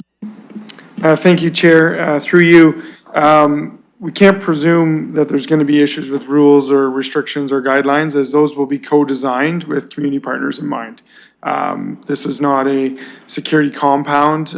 This is a community asset, net new service, but it is something that we want to remain as consistent as possible with community services already in place. So we will be landing those various procedures and policies and guidelines as a collective group. Councillor? Thank you. My final question is just to confirm a question that I've asked early on as well, and that will be that council will have the opportunity to go out and visit and take this in before it opens. Mr. Dickens? Thank you, Chair. Yes, the city teams are currently working right now through Ms. Ramalou's area on the construction side of the site and Mr. Green's role with the project lead to ensure that we can actually land a date that makes the most sense for council. That was a council direction. It's a commitment we are ready to fulfill. We just want to land on a date where it's not right next to Christmas. We understand people's availability is going to be pretty limited at that time. We also don't want to push it out any further, because the longer we wait to tour council through is the longer we wait to start to place people. That being said, we want to make sure we include all members of council. We have commitments from Faro, the constructor of the micro-modular shelters, that they will come on site whenever that tour happens, to be available to you, to also give a tour of the units themselves and answer any technical questions you might have, explain that process, as well as Expera will be available and on site as well. So we're looking to land those dates as soon as we can. Councillor Rahman? Yes, thank you. I just wanted to say thank you for the answers. Appreciate the ongoing communication and look forward to more updates. Thank you. Councillor McAllister? Thank you, and through the chair, and I really do appreciate this conversation that we've had today. I know this is something a lot of community members have reached out. I want to, again, thank everyone in terms of the speed. Really appreciate all the hard work that staff have put into this. Even, the mayor bringing this forward. And I think this dovetails well into what we're going to be discussing later in the meeting. And there have been lessons learned from other projects. I've met with councillors from some of these municipalities that have had this experience. It's never perfect. From, day one, you have to adjust, you have to be nimble, you have to adapt to the situation on the ground. But I think at its core, we're doing the right thing. We're trying to address a serious problem, which continuously is brought to our attention, that there are serious capacity issues in dealing with homelessness, not only in London, but across the province. And I don't know what more we can do in terms of raising a red flag to the province that we need assistance with this. Our traditional system is at a breaking point. Municipalities are now having to resort to micro-modular shelters, tiny homes, whatever you want to call it. And that is a direct reflection of decisions that are being made at higher levels that we need assistance. This is a cry for help that municipalities need more done. We are doing our part. We are trying to be innovative. We are trying to come up with ideas to address this, but this is not something that we're going to be able to solve on our own. This is a 2-year plan, but it's not something that we on a long-term basis should be sustaining, and we absolutely need other players involved, and higher levels of government have got to step forward to seriously address this. Thanks. Thank you, Councillor McAllister. Any other speakers? Councillor Lehman. Thank you. I just want to follow up and commend staff for the sense of urgency that was shown and the speed at which this was coming to fruition. A lot of concerns were raised here tonight. You know, I was glad that Councillor Trasso raised the questions in the amendment. I didn't support the amendment because I heard the answers in our discussion. You know, whenever you try to do something that's outside the norm, there's always concern of not getting everything right. And it's reminded me of that saying, don't let perfect be the enemy of good. We will learn as we go along and adjust as we go along. And I think the best way that I will do is I look forward to visiting this site when it's up and running. Like I did with last time we tried something that was a little outside the box, is when we had a shelter at Fanshawe Golf Course. At that time, I heard very similar concerns about that particular site and the operation, as it was something that was a little different. Deputy Mayor Lewis and I went out and we spent an afternoon not only touring the site, but having fantastic conversations with those that were sheltered there. And I look forward to doing the same, because I can tell you, despite what we all have thoughts on, there's nothing like hearing it from those that are directly using those services. So I look forward to that time, and with permission, obviously, because I respect the privacy of those that are there. But I look forward to hopefully having that opportunity. Thank you. Councillor Ferreira. Thank you, Chair. Well, I appreciate the conversation that we've been having. I appreciate the work that staff has done. I know you've been working hard for a really compressed and condensed time period to get this through. And I agree with a lot of the comments that I've heard here, particularly with the mayor's comments. Like, we are in a crisis here. We've been in a crisis for a while. I'm glad that we're going to have that conversation later today. But there's a need, and I heard from one of the delegates that we need to find locations that are not in the core, space that is not in the core, and this is exactly what this is. We have, obviously from our experiences, found that it is contentious, and we have resistance by trying to open up space throughout the city, and this location is a location that was selected because of that, because we were hoping that we needed to open up additional capacity and get it through in a timely manner with as little opposition as we could have and with as little barriers as possible. So the extra 60 spaces is definitely needed. It's not in the core. I think that's a good move. I said also at committee, the location is not ideal because it is quite far, but I also said that I thought that we could make up for the unidealness of the location with the operation. And that's why some of my questions are rooted into, because I have spoken to other operators in other municipalities, and I have spoken with staff quite a bit, and I've spoken with some of our agencies quite a bit as well.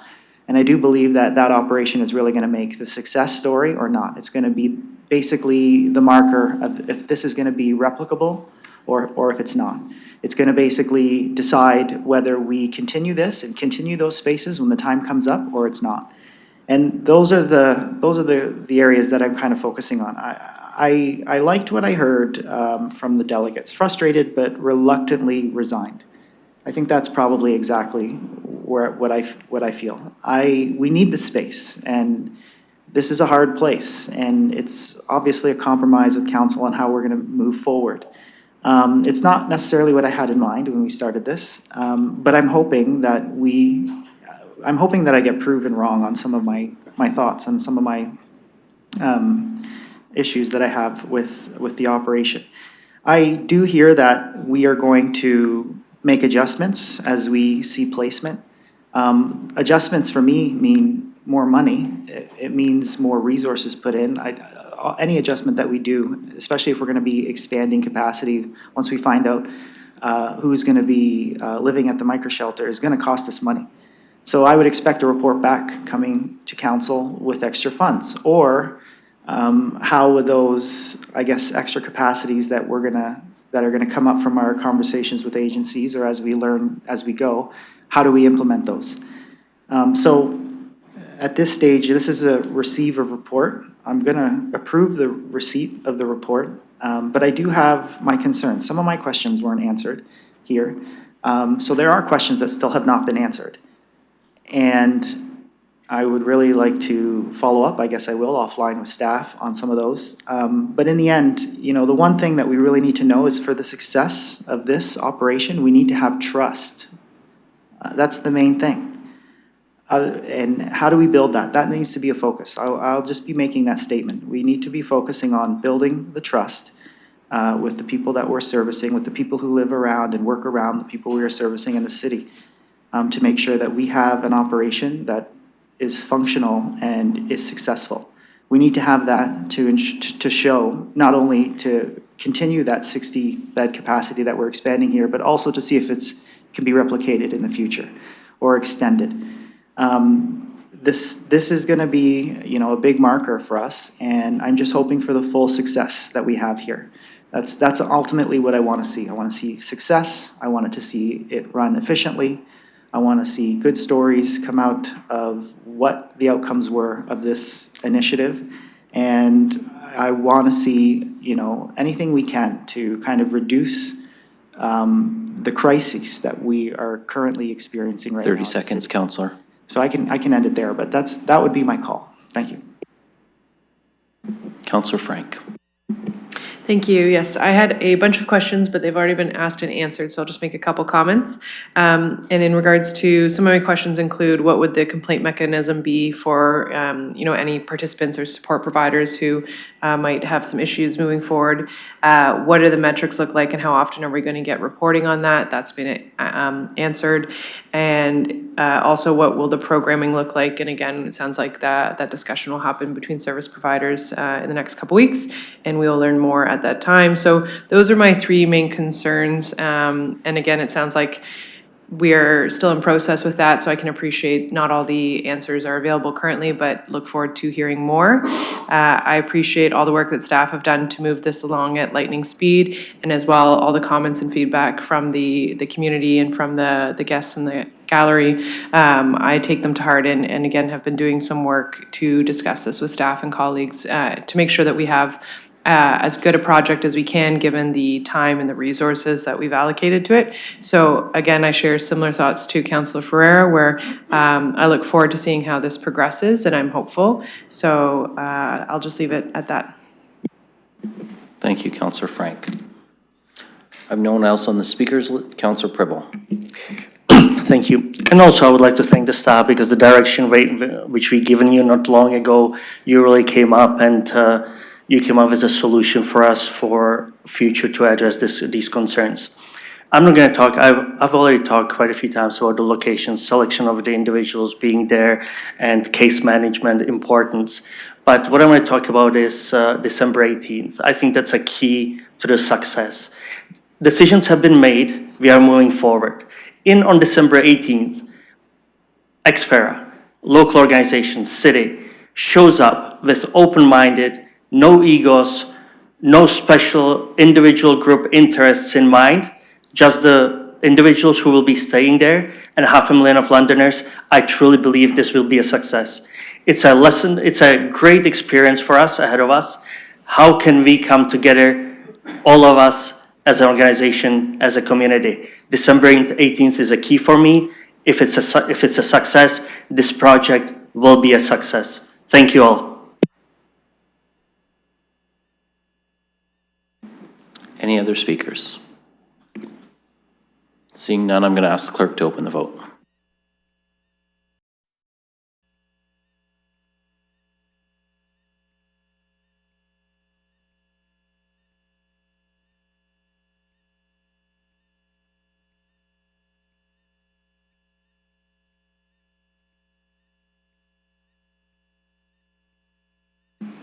Closing the vote, motion carries 11-1, noting Councillor Van Meerbergen and Councillor Pelosa as absent. Thank you, colleagues. Moving on, item 3, our scheduled items, is our delegation pursuant to our council resolution of August of 2024 from Chief Trong.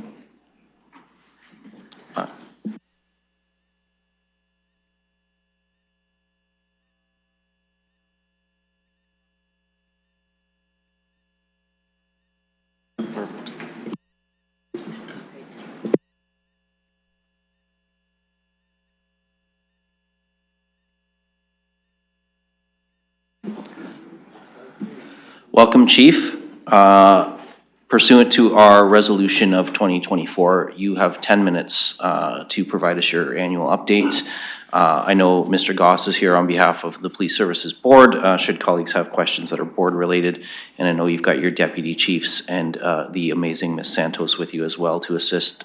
So should you need to call on any of those to join you at the podium at some point, please feel free to do so. And when you're ready, we welcome your annual update.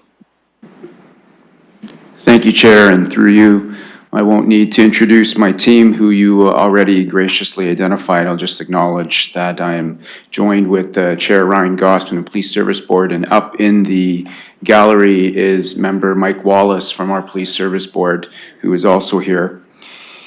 I'll get right to it, sir, and I want to thank the committee for allowing me to provide some updates about our police service and the state of policing in the city. Compared to all of last year, our uniformed presence in the community is up. Officers have already spent 23% more time in identified hotspot areas. Those are community-based locations, high harm areas, and property crime hotspots than in all of 2024. We know that positive, everyday interactions between police and community members are what build trust, especially with marginalized communities, young people, and newcomers. Our members have taken part in more than 250 community events, reaching over 45,000 residents so far this year, an increase of about 15% in events and 65% in residents reached compared to last year. Put simply, people are seeing us more, talking to us more, and getting to know us outside of crisis situations. As we continue our organizational transformation, service complaints are coming down. Before this current budget was approved, we recorded 65 service complaints in 2023, then 37 in 2024, and 9 so far in 2025, with the Inspectorate of Policing overseeing all public complaints. That's the trajectory we want to see: fewer complaints and higher confidence in our professionalism and accountability. For the second year in a row, London's Crime Severity Index has dropped. In 2023, CSI fell by 14%.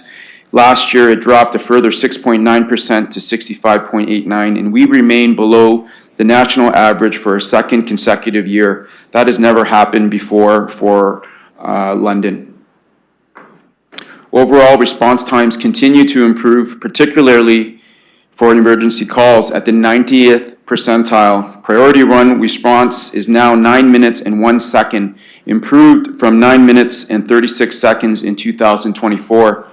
Priority 3 calls have improved dramatically from roughly 82 hours to 42 hours. We did see modest increase in priority 2 response times, about 3%. It's largely due to increased volume and complexity, and because we are prioritizing the highest risk calls, but compared to pre-budget years, we are still significantly better positioned.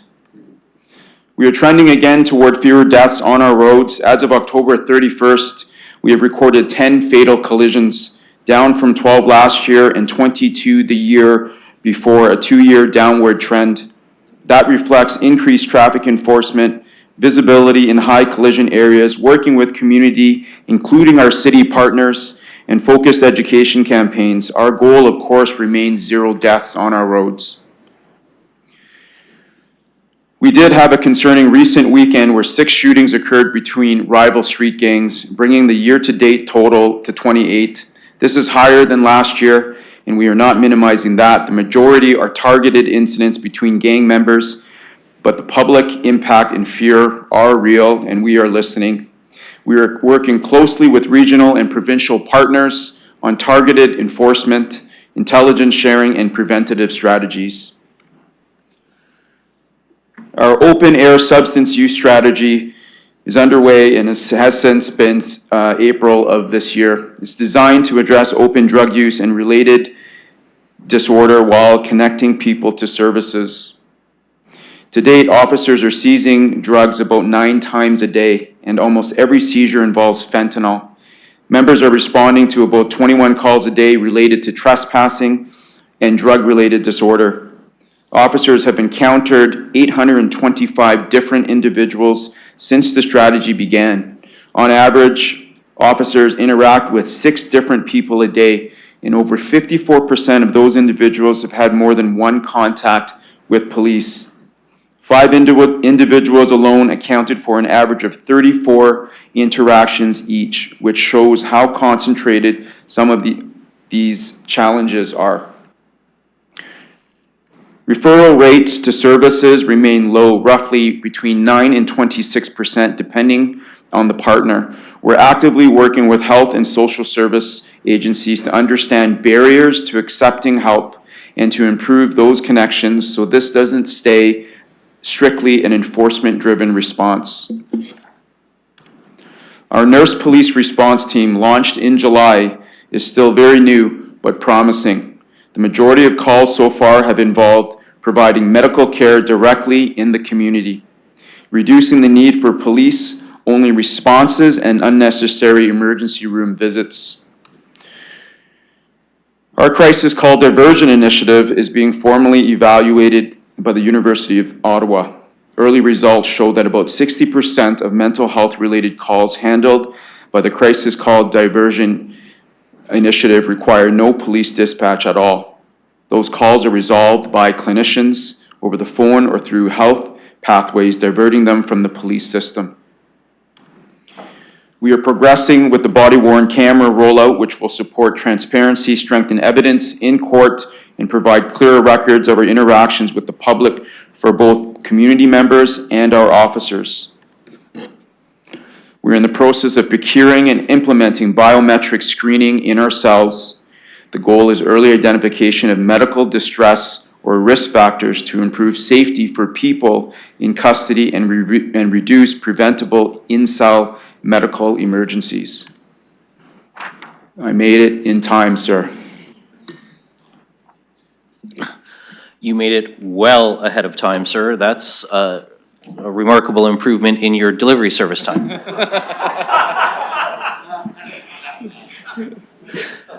So we do appreciate that. And we will now look to colleagues for questions and comments. And I think if Councillor Rahman will take the chair, I'll start off with 2 questions for you.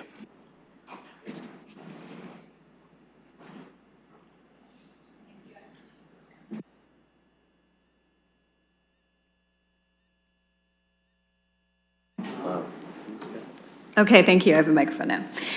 Thank you. I have the mic. I have the chair. Go ahead. Thank you, Madam Presiding Officer. So I just have 2 questions in particular to pass along through you to the Chief. Obviously the gun issue is a concern to everyone and continues to be, and I know it's not just in our city, it is happening in communities across the province. I know the Ontario Chiefs Association of the Chiefs of Police have been very vocal about this, about the need for bail reform matters federally. I'm wondering if you can share with us how many of the gun-related incidents we've had in London this year, what percentage involve individuals who are already out on bail facing other charges with respect to weapons crimes. Thank you. I'll go to the Chief.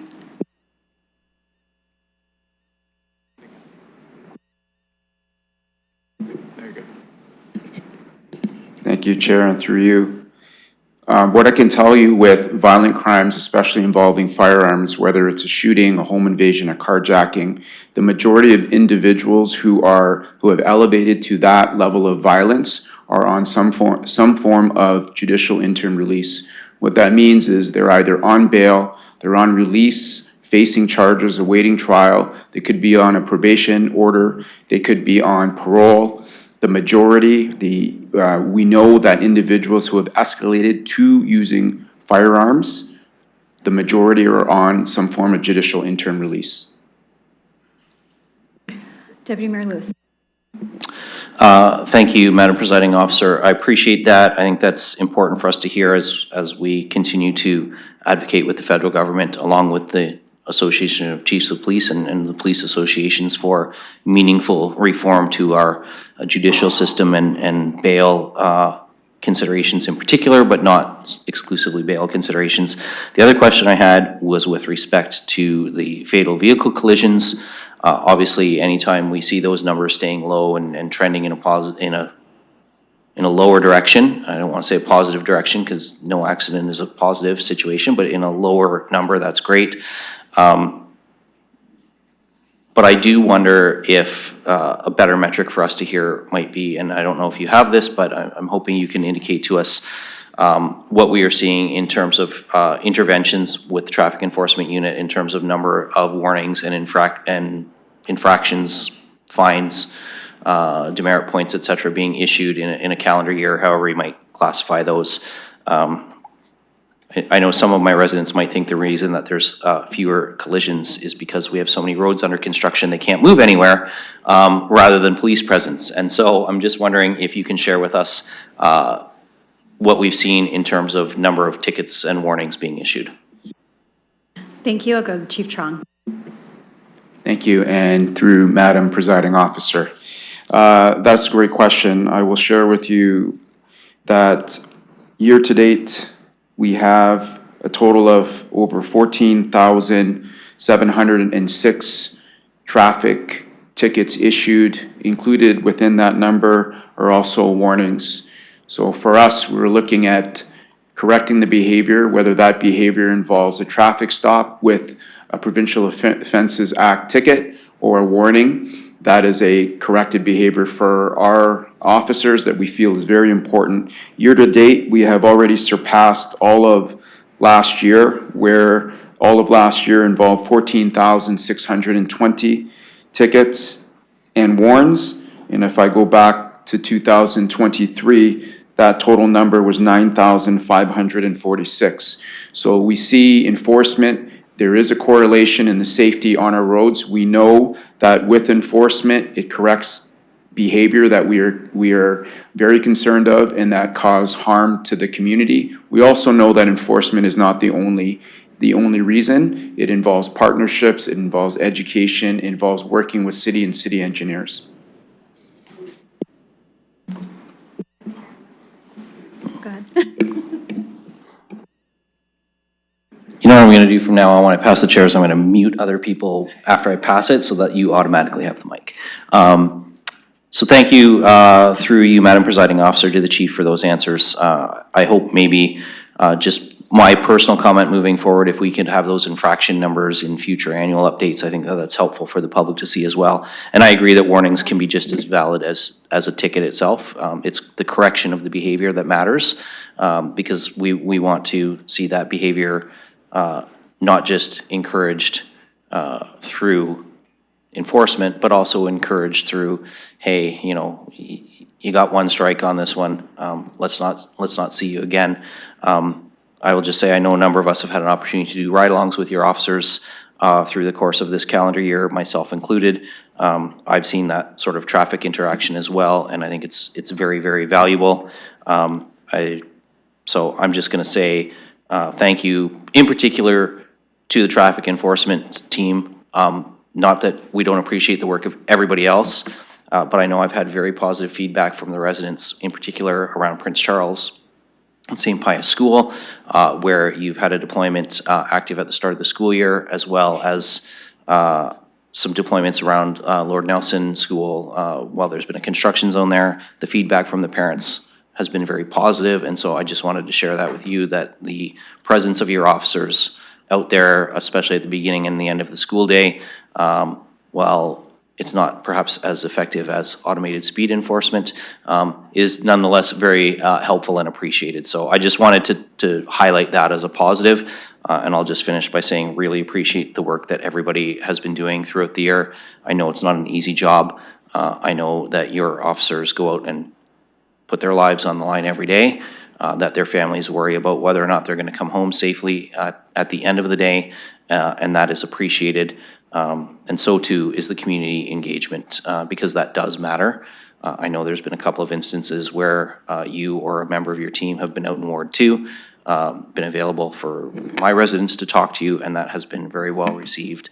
And that is a breath of fresh air in comparison to the closed off sort of experience that they've had with London Police Service in prior years. And so that continued investment in the community connection, I think, is very valuable. So I just wanted to lead off by sharing those thoughts with you, asking those couple of questions, and I'll end my comments there. Thank you. I'm returning the chair to you with Councillor Ferreira and Councillor McAllister on the list. Okay, well, let's go to Councillor Ferreira first. Thank you, Chair. Welcome, Chief Chong and Mr. Goss, Chair of the Board, and your deputy chiefs in the back. I appreciate you coming to Council's chambers and speaking to us today. I was looking at the report. I do see that there's some good positive trends. I know the Deputy Mayor has asked about the shootings, but I do want to just kind of follow up on that question. Because, you know, I do see a good positive trend going down, but I do see that blip in 2025. So I guess my question would be, is that like a new trend, or is that just a blip and a positive decline on the use of weapons? Chief Chong. Thank you, and Chair, through you. Excellent question, sir.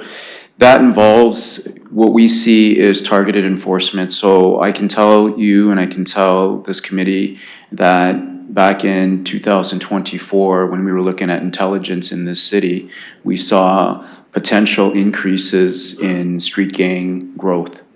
And back in 24, our strategic response from an investigative side was to look at strengthening our capacity to tackle the potential for increased and I would say stronger street gang presence in this city.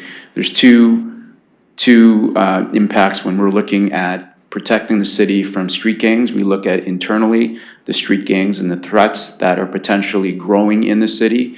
And sometimes street gangs grow within communities when there's a lack of enforcement or if there's a lack of police resources to address those street gangs before they grow. You also look at the external factors and the threats to any community. There's always external street gangs and organized crime groups that come into communities. And if you are not very strong and deliberate with enforcement, that is when you see continued concern in the city. I can tell you the increase that we've seen over the weekend involves street gangs, homegrown street gangs. They're not street gangs from outside of the city. And when we look at how the street gangs started growing, it didn't grow really 2 years ago, although they started getting strong 2 years ago. The growth happened multiple years prior, where that has been a concern.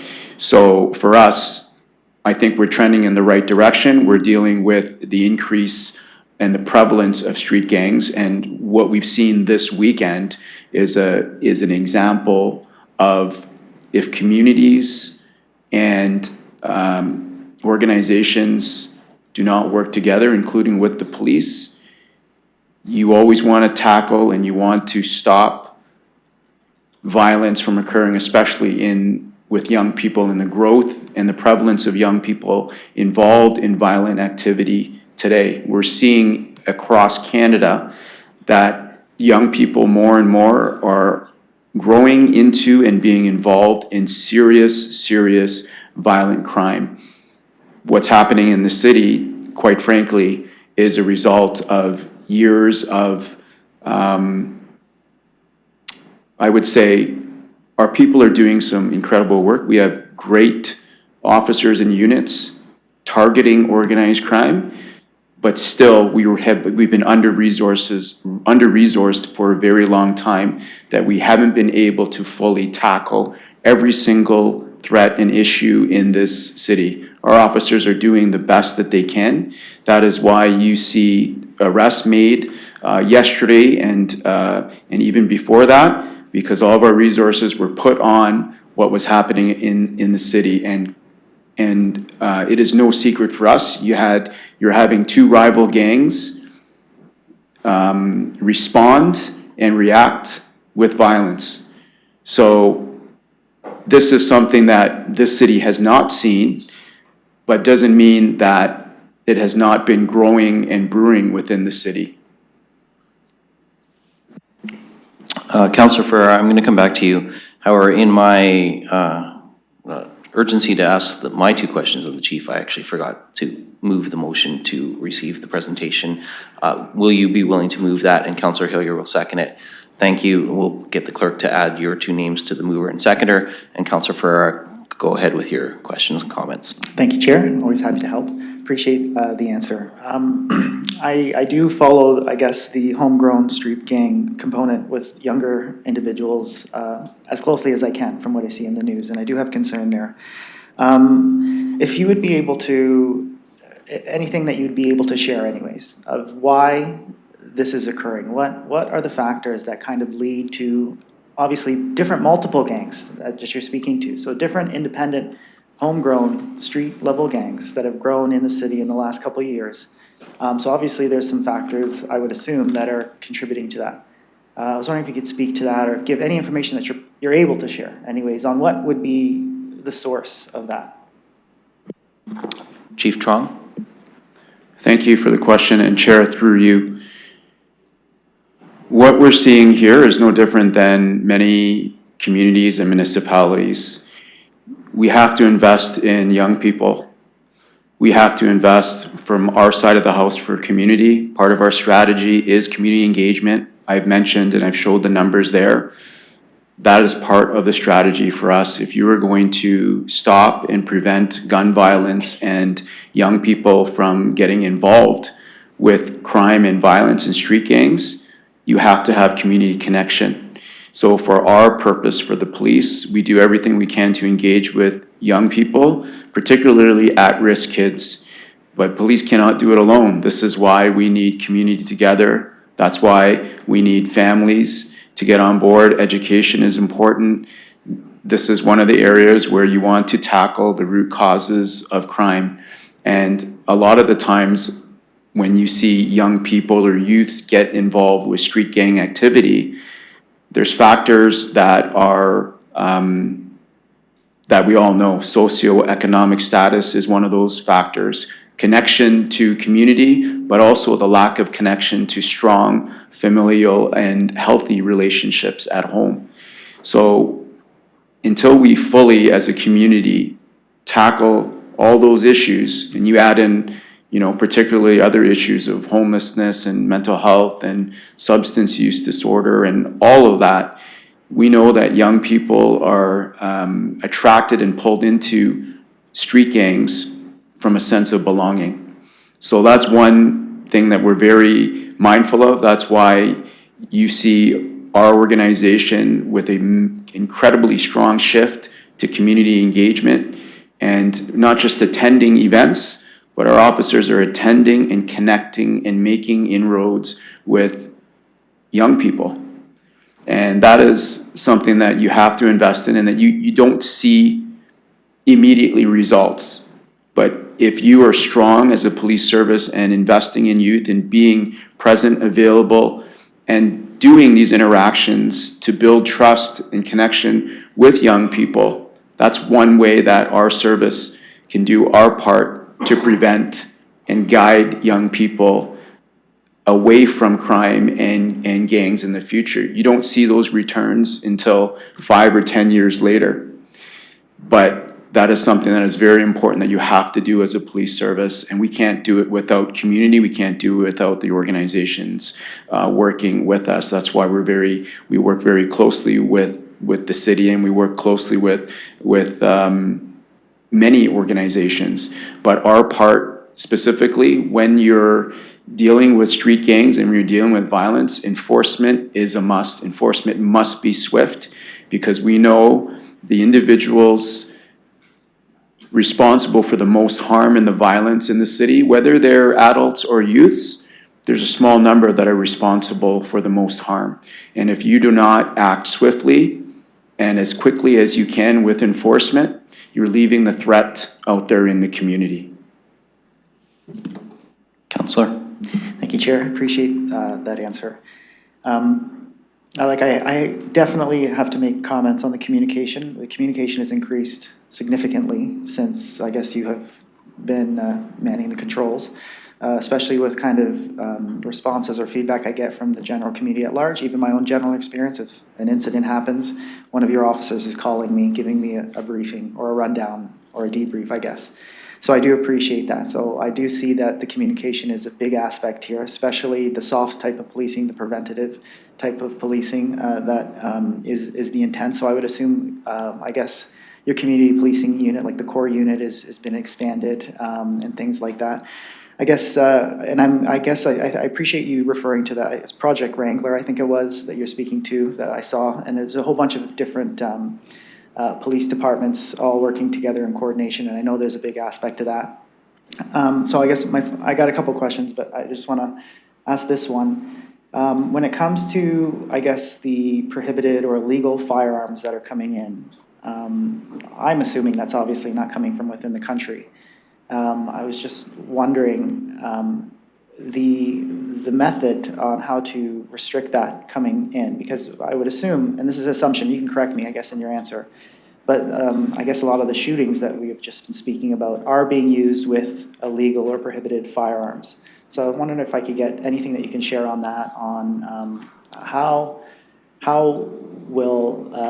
what would the sources be of where that's coming in, and what type of countermeasures are we taking to reduce that and combat that? Chief Trong.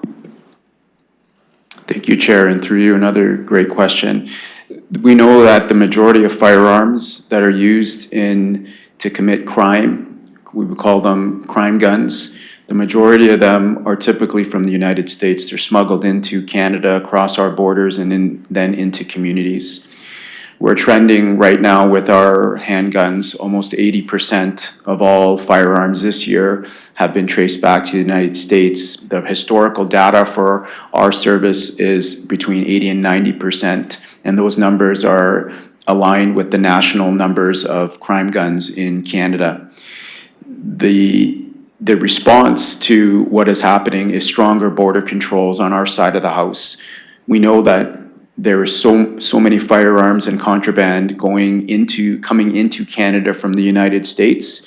There needs to be full-on resources and investment at the border to stop the illegal flow of firearms.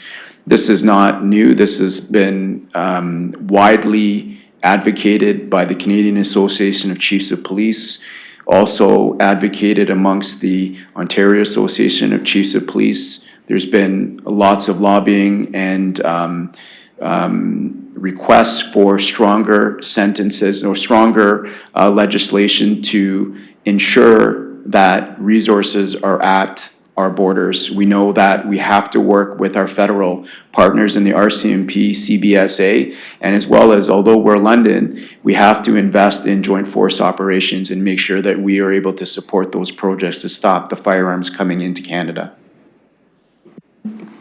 Councillor Ferreira. Thanks, Chair. I appreciate that answer. I'll leave my questions for there. I just want to make some final comments. I appreciate the work that you guys are doing, that the whole police services that are doing, I should say. I really appreciate the communication. I've definitely noticed an uptick on that communication. I really appreciate how reachable you are, especially your chair of the board. Every time I call you, you answer. So I appreciate that a lot. And I guess I'll close off my comments with, I still want that ride along. So if we can set that up, please take me along, and I'll yield it back to you. Thank you, Chair. Thank you, Councillor Ferreira, and I see Deputy Chief Guilford noting furiously back there that you're looking for a ride-along spot. So, Councillor McAllister, you're next. Thank you, and through the chair, yeah, just echo the thanks. Appreciate coming today, providing all this information. It's very valuable. I'm sure the public appreciate it as well. I'll kind of shift my line of questioning because I think a lot of the questions, especially on the gun violence, have kind of already been asked. But just to add to what Councillor Ferreira said, even as we're speaking, I mean, I got a call about one of the I guess one of mine was one of the 6 shootings from the other day. But yeah, keeping us in the loop, very appreciative of that. And it's great just to be able to understand when we have those community conversations what's going on, because I do think that actually alleviates some of the fears we hear from the community.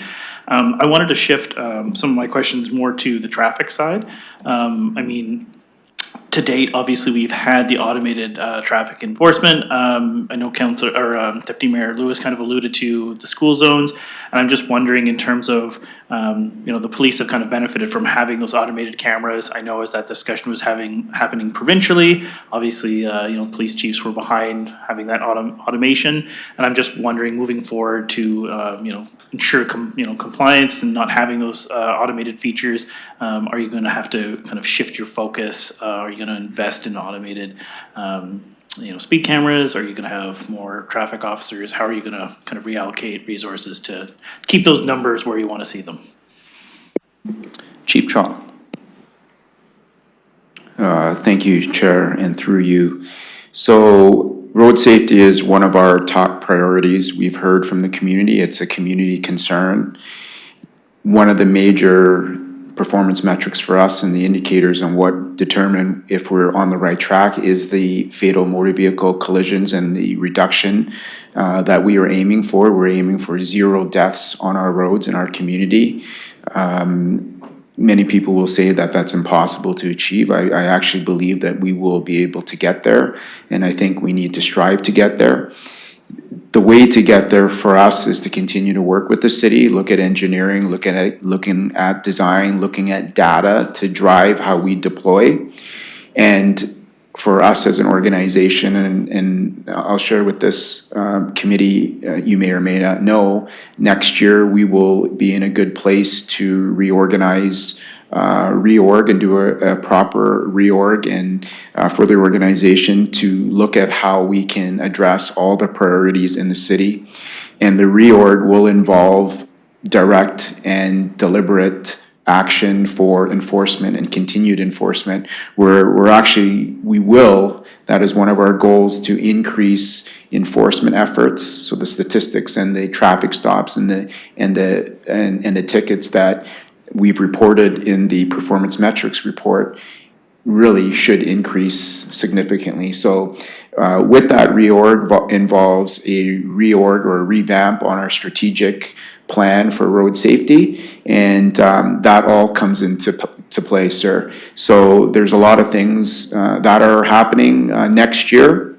The organization's been going through some incredible rapid change. I can say that we're moving very quickly. Our members are working very hard and diligently.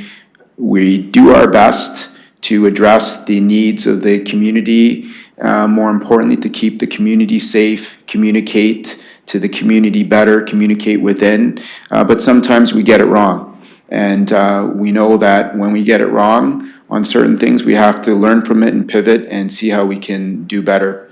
Having said that, in a roundabout way to your question, enforcement remains a priority for us. You will still see enforcement in school zones, but more importantly, from an overview perspective on how we deploy, we look at the data and we look at the top 20 intersections in the city, and that drives our decision-making process on how we deploy, when we deploy, and what that looks like. So, and we're very responsive as well into understanding the community concerns. So next year we should be in a better position to obtain information from the councillors here about respective areas of concern in your wards, as well as reducing the barriers for the community to report to us and making it easier for them to report road safety concerns to us. And if they are able to report that to us, and where we have a more systematic way of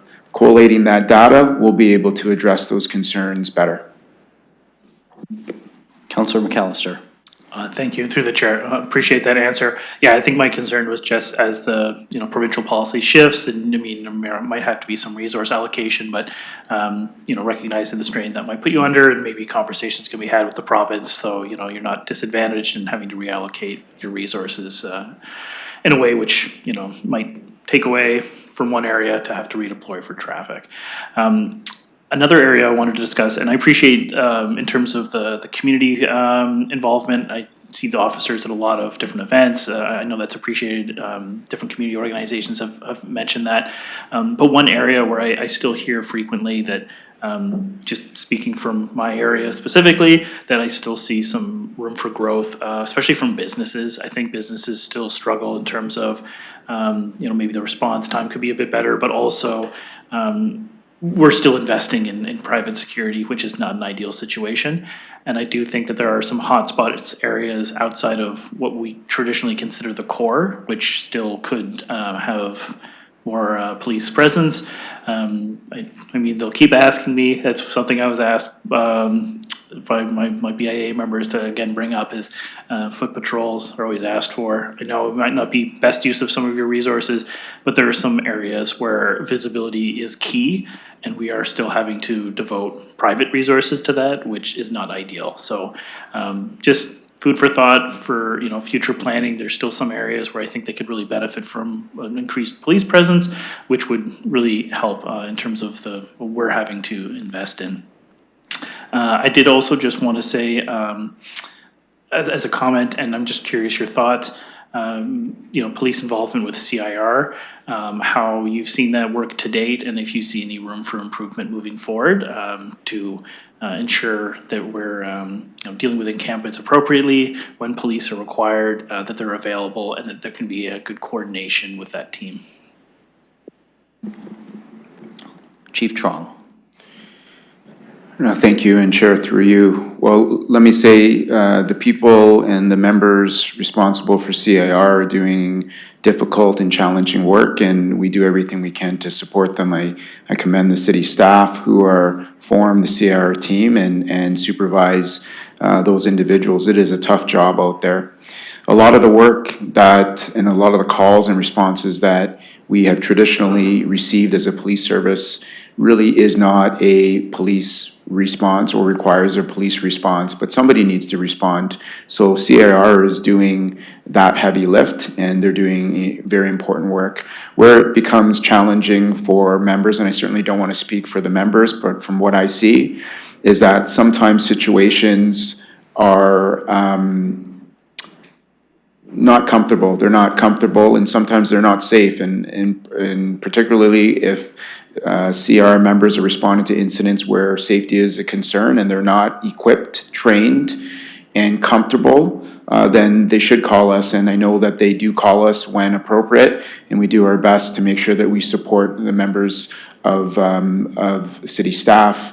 But I would encourage and I would support additional training for the officers or the CIR team, ensuring that they're resourced properly and ensure that they're supported to continue to do the difficult work that is on the street.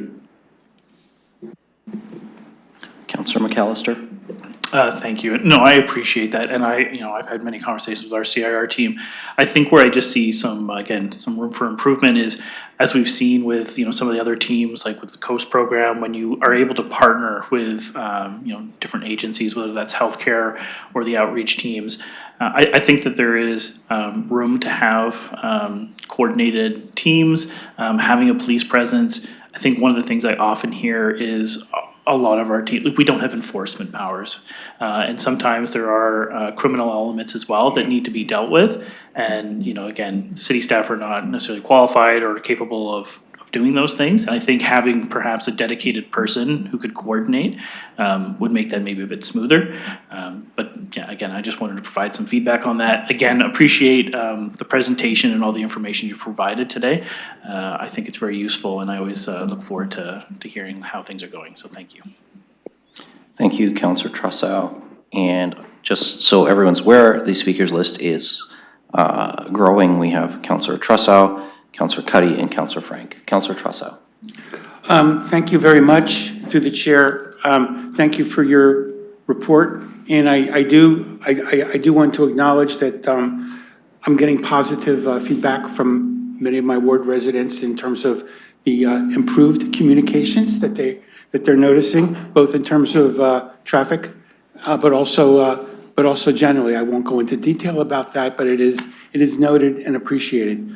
It's not in your report, but I do have to raise an issue that's bothering me a little bit, and that is, my sense is it's not a good use of your staff's time to be taking noise complaints, and that this is a burden on your intake system. And I don't expect a response or a resolution today, but I do want to put this on your radar, that I feel as if there are known dangerous properties, I think code enforcement could be more proactive in terms of figuring out what they are, but to have every single noise complaint including a loud stereo, have to go through the police line, just to me seems to be not a good use of your resources. And I would like to see that addressed at some point. It's not in your report. I mean, looking at some of the things that you're doing just reinforces my feeling about this. And I don't know if you or Mr. Mathers have any comments, but I just wanted to put that out there. Chief Chong. Thank you, Chair, and through you. That's a great comment, sir. I'll say with our service, as we continue to modernize the organization, what we've done with noise complaints is if they are noise complaints, they go to the city and bylaw staff respond to those complaints. So we don't actually respond to noise complaints. When we do respond to noise complaints is when those come in and the addresses or the individuals involved in the noise complaints, if there's a concern of any relevance to us or for city staff, we will engage with bylaw and we will respond either together or will be a police response.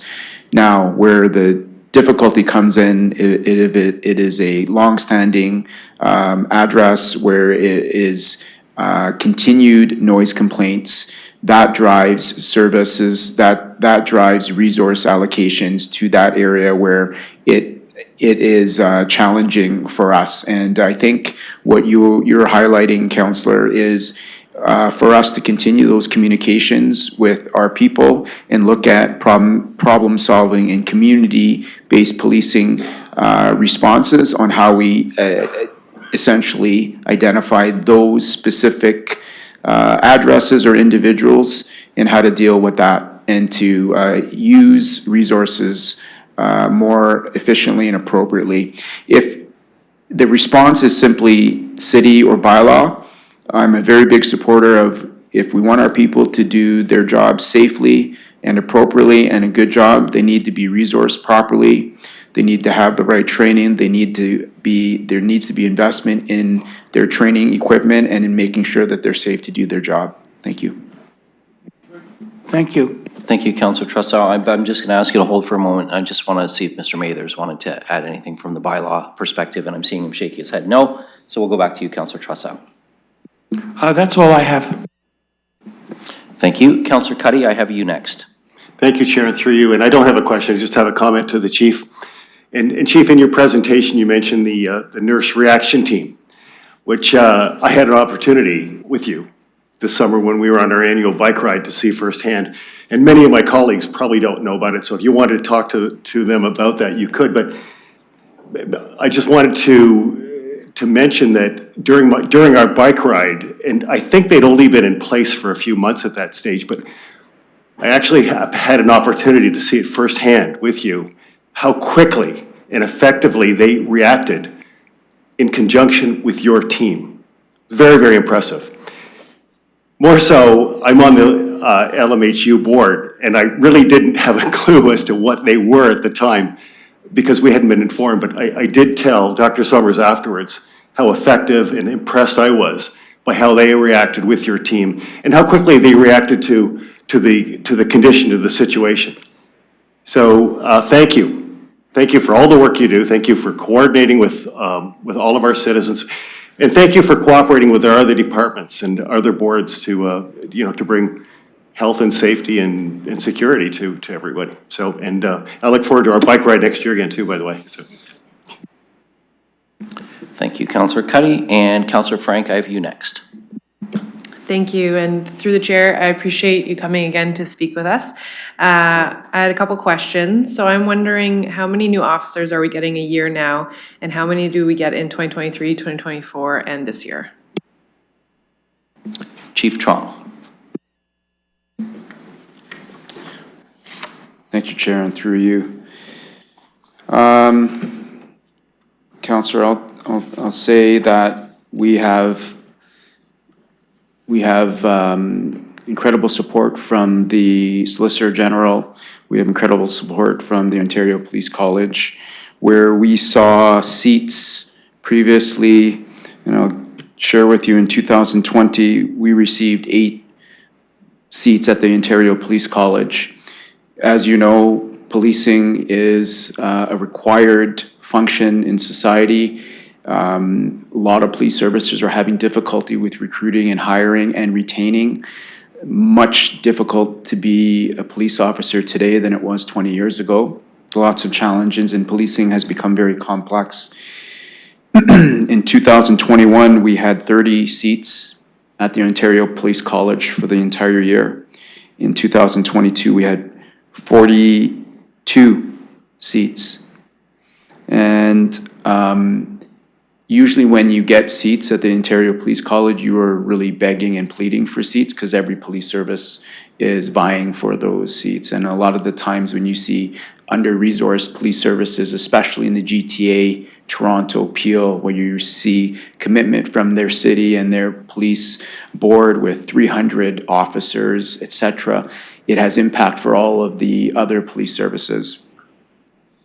I'm happy to share that last year or this year alone, we had 72 new officers so far now. 67 of them were offered seats at the Ontario Police College. That includes the current officers that are down there now receiving the training. With that, there's 5 experienced officers that we hired this year. If you look at last year, we had 62 seats. They're unprecedented seat allocations for us from the support, quite frankly, from the province and the support from our police service board. And then we had 8 experienced officers last year, in addition to the new officers that were sent to the Ontario Police College. And in 2023, we had 40 new officers, 40 seats, and 4 experienced officers. Councillor Frank.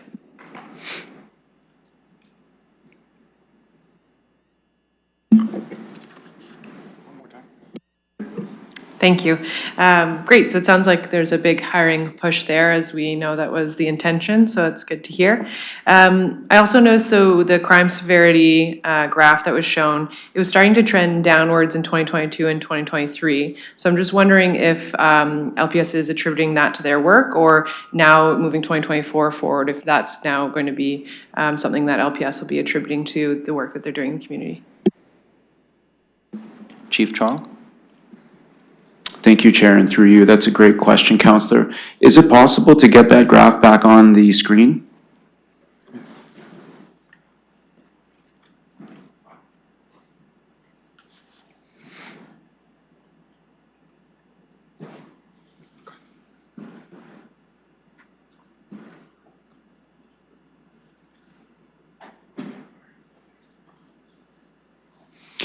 So if I can draw your attention, your specific question, Councillor, is that looking at 2022, we saw a decrease in crime severity index.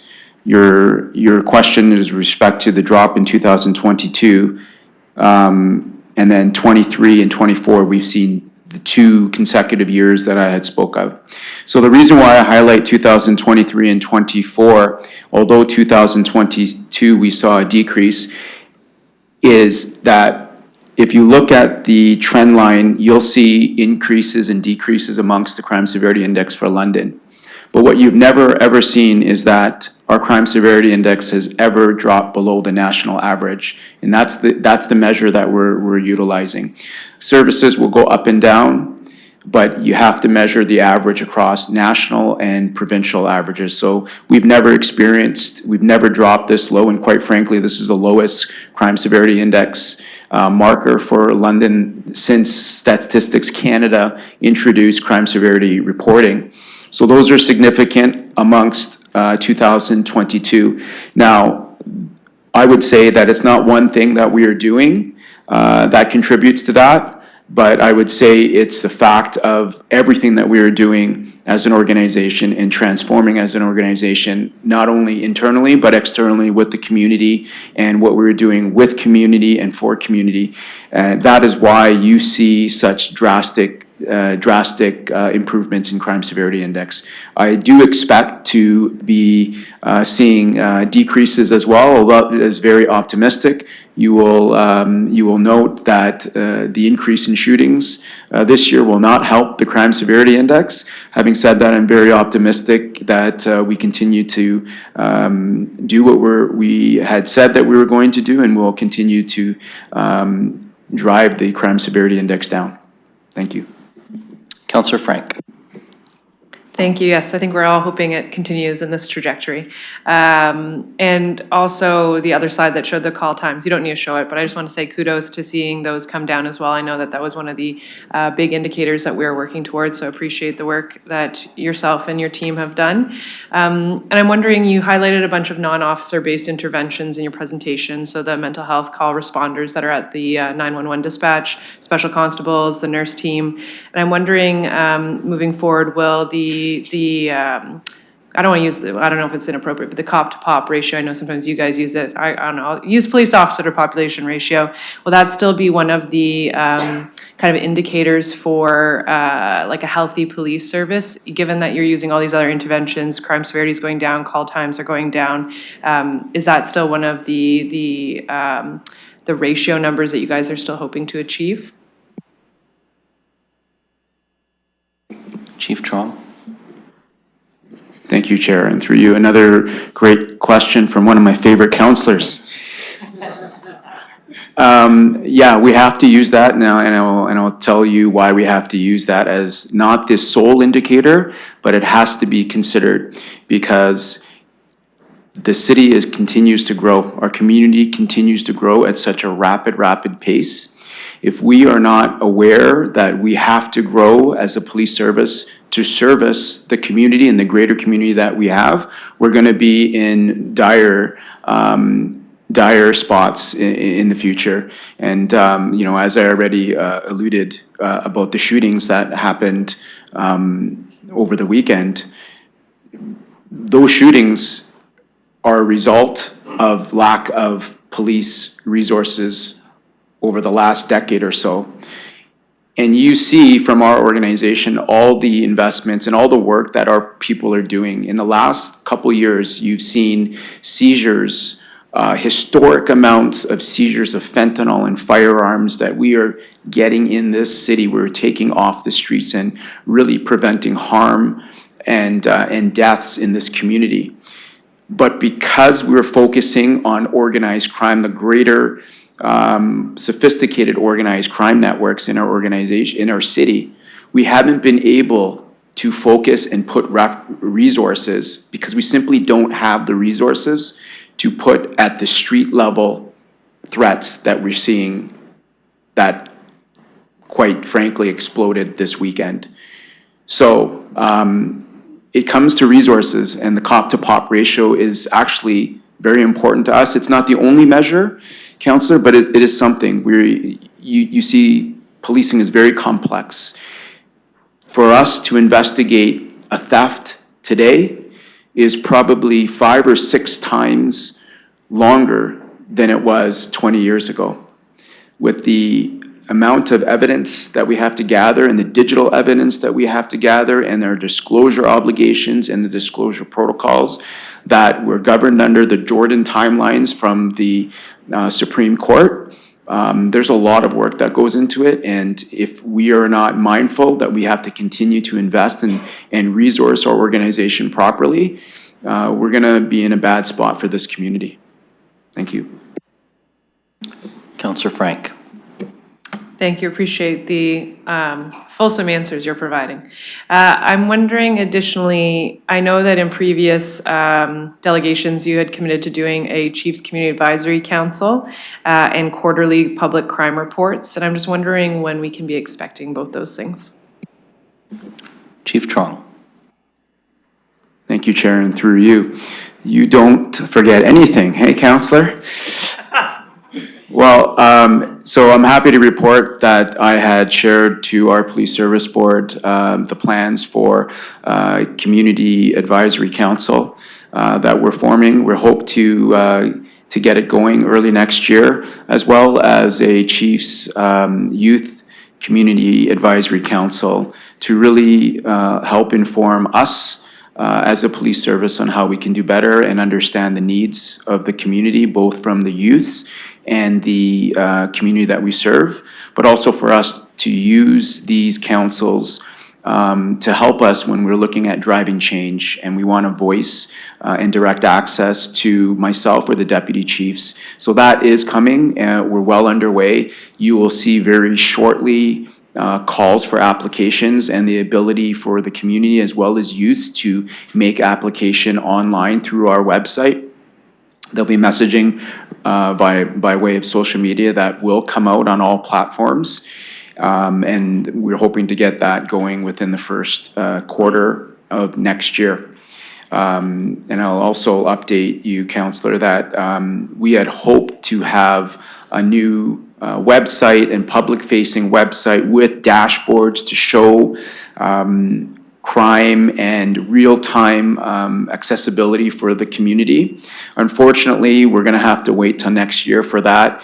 There's a number of reasons why there is a delay. There's a procurement issue for us when we're looking at online reporting. One of the things we're trying to do better is ensure that the community has access and they can report whether it's crime, complaints, concerns to us, much more easy. We've heard this from the community, and the online platform is one way to address that. And through procurement, we're in the mix of getting that off the ground early next year. And because we have procured that platform, we're still in the mix of addressing and modernizing our website. So we're trying to make sure that they integrate. With respect to the dashboards about crime and the accessibility, it all falls into the same. And our priority this year was onboarding with the provincial bail dashboard for firearms offenders or individuals that were in community on firearms-related offenses. So that was our priority, and that's some of the reasons why things have been slowed down. But in January, by mid-January, end of January, we will be fully on board for our provincial dashboard. That'll allow our officers to deal with what you have just experienced over the weekend of gun crime and street gangs in a much more efficient way. Councillor Frank? Thank you, appreciate that. And I never forget a good idea. So if you bring good ideas here, we'll remember them. The only last question I had before a couple comments was just in regards to, I know that there's been some discussion about improving hate crime reporting and making it more easy. And I'm just wondering if that is part of the same reporting mechanism that you're talking about, if we'll see that in the next year. Chief Trong? Thank you, Chair, and through you. Yes, absolutely, Councillor. That is what effectively the entire community has asked for, a mechanism to report hate crimes better, and not only just hate crimes, but a mechanism to report concerns to us. We know hate crimes is an underreported crime and an underreported situation that impacts not only individuals, but greater communities and our community alike. So the ability for the community to report online and the access that they will be able to, whether it be on their phones or on computer, that is well underway, and that we're hoping to have that in the first quarter of next year. Councillor Frank? Thank you. That exhausts all my questions. You've survived. And I just wanted to say thank you. I have heard many positive responses from my residents in regards to the work that LPS has been doing in the community, and in particular in regards to trying to address some hate crimes that are happening across the city, but also again in my area. And I appreciate the work that your team was able to do in response to some of the issues happening on the Wortley Bridge. So just wanted to say thank you, and appreciate the work that you're doing and your entire team is doing. Thank you, Councillor Frank. I have no one else on the speakers list. Oh, Councillor Prebble. Thank you. And Chief, I have a couple of questions for you in regards of what you addressed previously. And one of them was, for example, the alternate response for mental health calls, and mental health workers and experts embedding them into the 911 dispatch. And I was wondering if there is any progress or what's the update on that part. And also you mentioned LHSC, CMHA and LPS changing, adjusting, and introducing alternate models. So if you could please update us on those two things. Chief Trong. Thank you, Chair. And through you, yes, great question, Councillor. So we have, we're well underway for the crisis call diversion initiative that we've taken on. It really started this year, where we have crisis workers and mental health professionals embedded in our communication center. So what happens is when calls come in that do not require a police response and involves mental health supports and assistance, our call takers and our dispatchers look at that call. If it meets the criteria where it requires a police response, such as there's a crime occurring or somebody's safety is in jeopardy, that will not be diverted to the crisis call experts. In incidences where people and individuals call for assistance, oftentimes people are in crisis. If it doesn't meet public safety issues, and if there's an opportunity to ensure that caller has access to a professional, that call will then be diverted to our crisis call diversion experts, and they will deal with that caller over the phone. Oftentimes they provide resources, they listen, they provide assistance, and they deal with that from a mental health perspective versus dispatching a police car there. So that's well underway. We've been piloting that since January. This is being looked at and studied by the University of Ottawa. So Ottawa is looking at collecting the data and the statistics, working with CMHA and working with us, and we're hoping to see a one-year report to look at how effective it is, what we need to pivot on, how we can make sure that it is effective, efficient, and really the efficacy of it.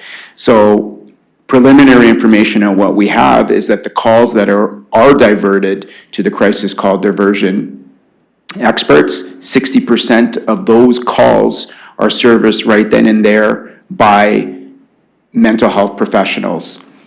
The flip side is about 40% of those calls that have been diverted still required a police response. So those numbers are pretty promising for us, but we're still awaiting a full review and external lens on that.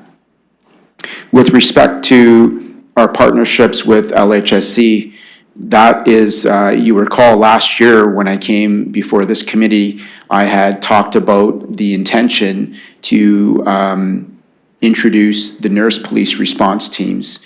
Although nothing was concrete, I had thanked David Mouche from LHSC for his commitment to get this off the ground, and I can't thank him and his team enough for supporting us and working with our executive and our senior leadership team to get this off the ground. And this is where you see, is part of the presentation that I had shared. Now we have, a few months ago was when it first came in July, Councillor Cuddy, this is what you spoke about, sir, where you have the nurses teamed on foot with our officers, and primarily the majority of the work that they have been doing is providing primary medical care right in the community, and it's been very successful so far. They're treating individuals in our community. They're bringing healthcare right into the community, because as you know, the situation that we have in our city with the unhoused mental health, and when you look at substance use disorder, there's a lot of individuals that should be going and to get medical care, and they're not. So this effectively is having a decrease on and pressure on our emergency room departments, as well as reducing calls for service from not only the police, but for the city in and of itself. Where we want to go right now is we want to make sure that we keep this initiative, although it's very soon, it's only a couple months, and we're still looking at the data and the efficacy of it and how we can do better. But preliminary, it's a very promising initiative and partnership with LHSC. We still have LHSC at the helm with us, supporting our efforts with Coast. But where we want to go and where we really want to look at is potentially having a partnership or the ability to have a medical professional or a nurse embedded right into our cells in our detention unit. That will complement our biometric sensors that we're well underway of procuring to make sure that individuals in our custody are protected and that they're safe. Our officers are not medical professionals, they're police officers. We need some professionals to support us, especially with the community that we're serving here in London. Councillor Pribble? Thank you for that answer, and glad to hear those positive results. The other topic you mentioned was violence against women and girls, and that there will be certain increased initiatives. Can you please comment on that? Chief Strong. Thank you, Chair, and through you. So we know domestic violence and intimate partner violence is not only an issue here in the city, it's a real live issue, including femicide, across Canada and internationally. Here in London, on average, we receive 19 calls per day with respect to intimate partner violence.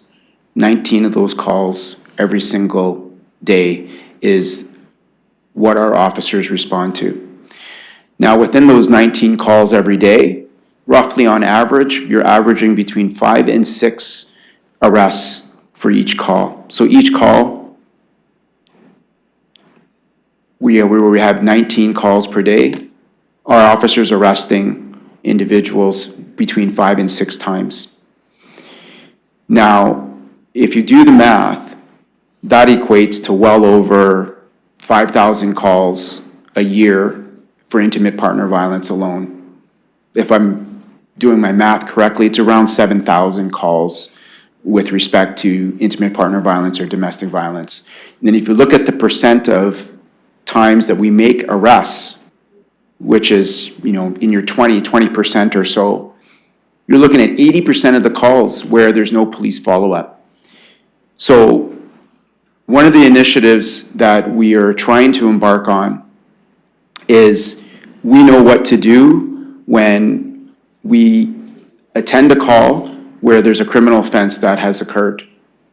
We know what to do. We make those arrests, and it's very difficult for the survivor and the victims to go through the court process, and that's where we rely upon victim services and our members attached to victim services and community groups that are working in violence against women.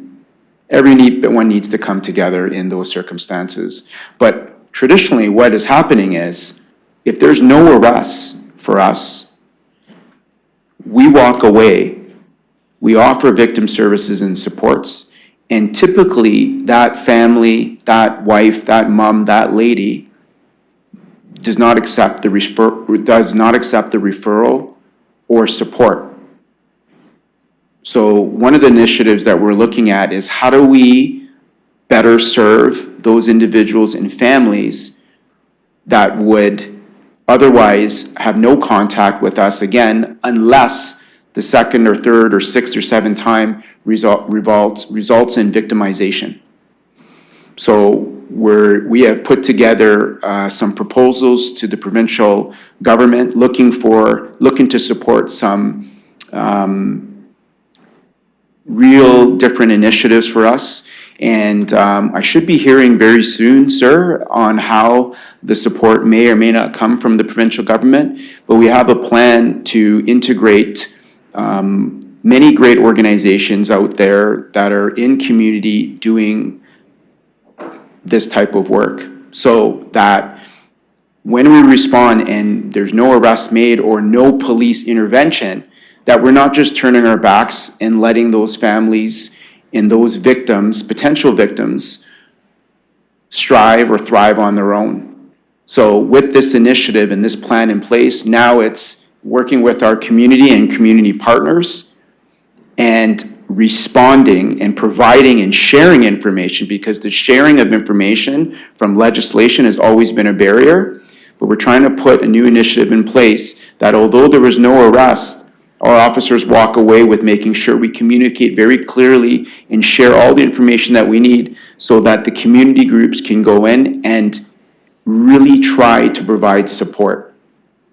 But we know the referral rates are always a challenge. But this is a new initiative that we're very excited about. We're just looking for some support from the provincial government to resource this initiative. It's brand new. It has not been done here in this city or organization. We're very excited about it. The other thing that we're doing to address gender-based violence and intimate partner violence and femicide is that you will recall we're continuing on this path with making sure that our officers are cross-trained. We did not have 24-hour response prior to this multi-year budget. This multi-year budget is supporting the training of new officers and dedicated 24-hour response to gender-based violence and domestic violence calls. Prior to the budget, we had a domestic violence unit. What we're going to be doing with the domestic violence unit is staffing that unit to make sure that they investigate high-risk domestic violence cases. And with the multi-year budget and with their service delivery change in the next 2 years, we'll have 24-hour coverage and officers that will continue to increase their capacity to investigate crimes against women. Thank you. Councillor Primble. Thank you for another positive update. Last week on our standing committee, we had a proposal, or actually signed agreement, MOU between police and City of London regarding One Voice. And my question to you is, how are we maximizing opportunities between LPS and our emergency services, emergency management and security services? How are we maximizing our opportunities throughout, not just kind of a once ad hoc, throughout the years, throughout, what are the initiatives we take on to maximize the opportunities? Chief Trong. Thank you, Chair, and through you. I'll say that I know city staff is incredibly busy. There's a lot going on in the city, lots of changes, lots of work that they're doing each and every day. It's no different than my staff and my team. Everyone is doing a lot of work. Because everybody is busy with change, because everybody is busy reactive, because in our world of policing, a lot of what we do is reacting. The challenge is to be proactive, and that is difficult to do, easy to say.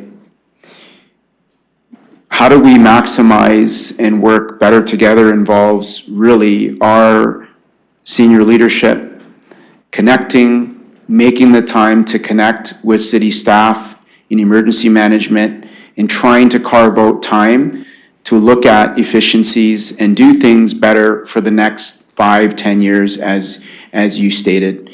I think I can speak for ourselves, especially for us for the last 2 years. We have been undergoing so much change and reaction. We're trying to really transform the organization that we haven't been able to fully carve out that time. And I think for us, it's a matter of both sides sitting down and making sure that we look at really strategically planning. And I think that we can certainly do that better. But I will say that our relationship with city staff, especially Paul Ladouceur and our deputy chiefs, we have a very, very good relationship with city staff where we're trying to both work and accomplish the same goals. Thank you. Thank you. I'm glad that the cooperation is good and you work closely. I do hope that we'll get both your staff and our staff will get into the mode that we can get more and more proactive and potentially maximize even more our opportunities. I have last comment. Thank you very much to you and your team. I have numerous examples when it comes to crime enforcement, speed, safety, both in my ward and downtown.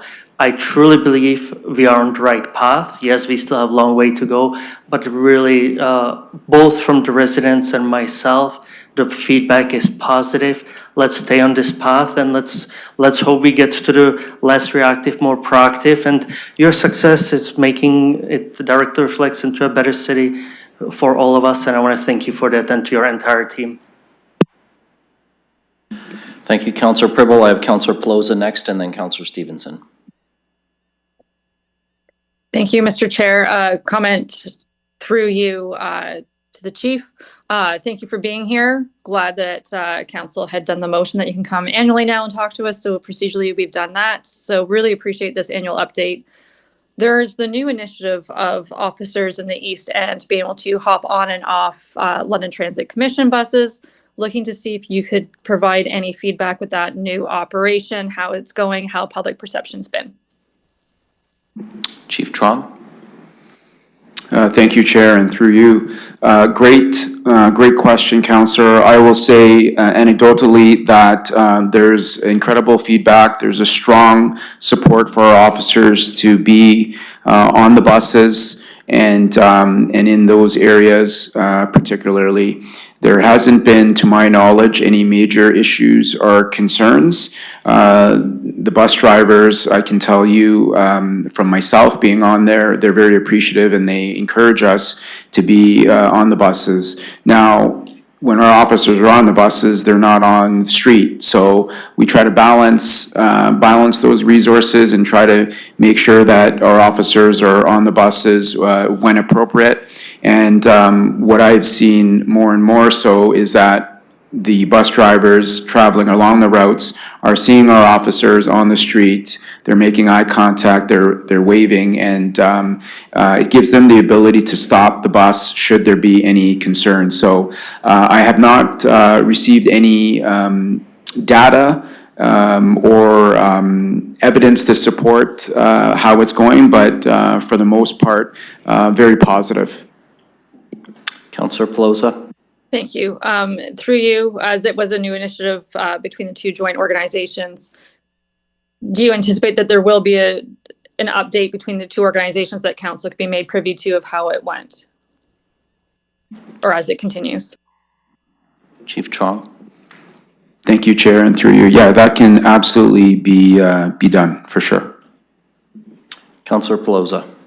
Thank you. Just wanted to highlight, I know that this council made a large investment of resident property tax money into the London Police. Hearing from residents that they really do see a difference, that response times have reduced, that they're seeing officers proactively in the neighborhood.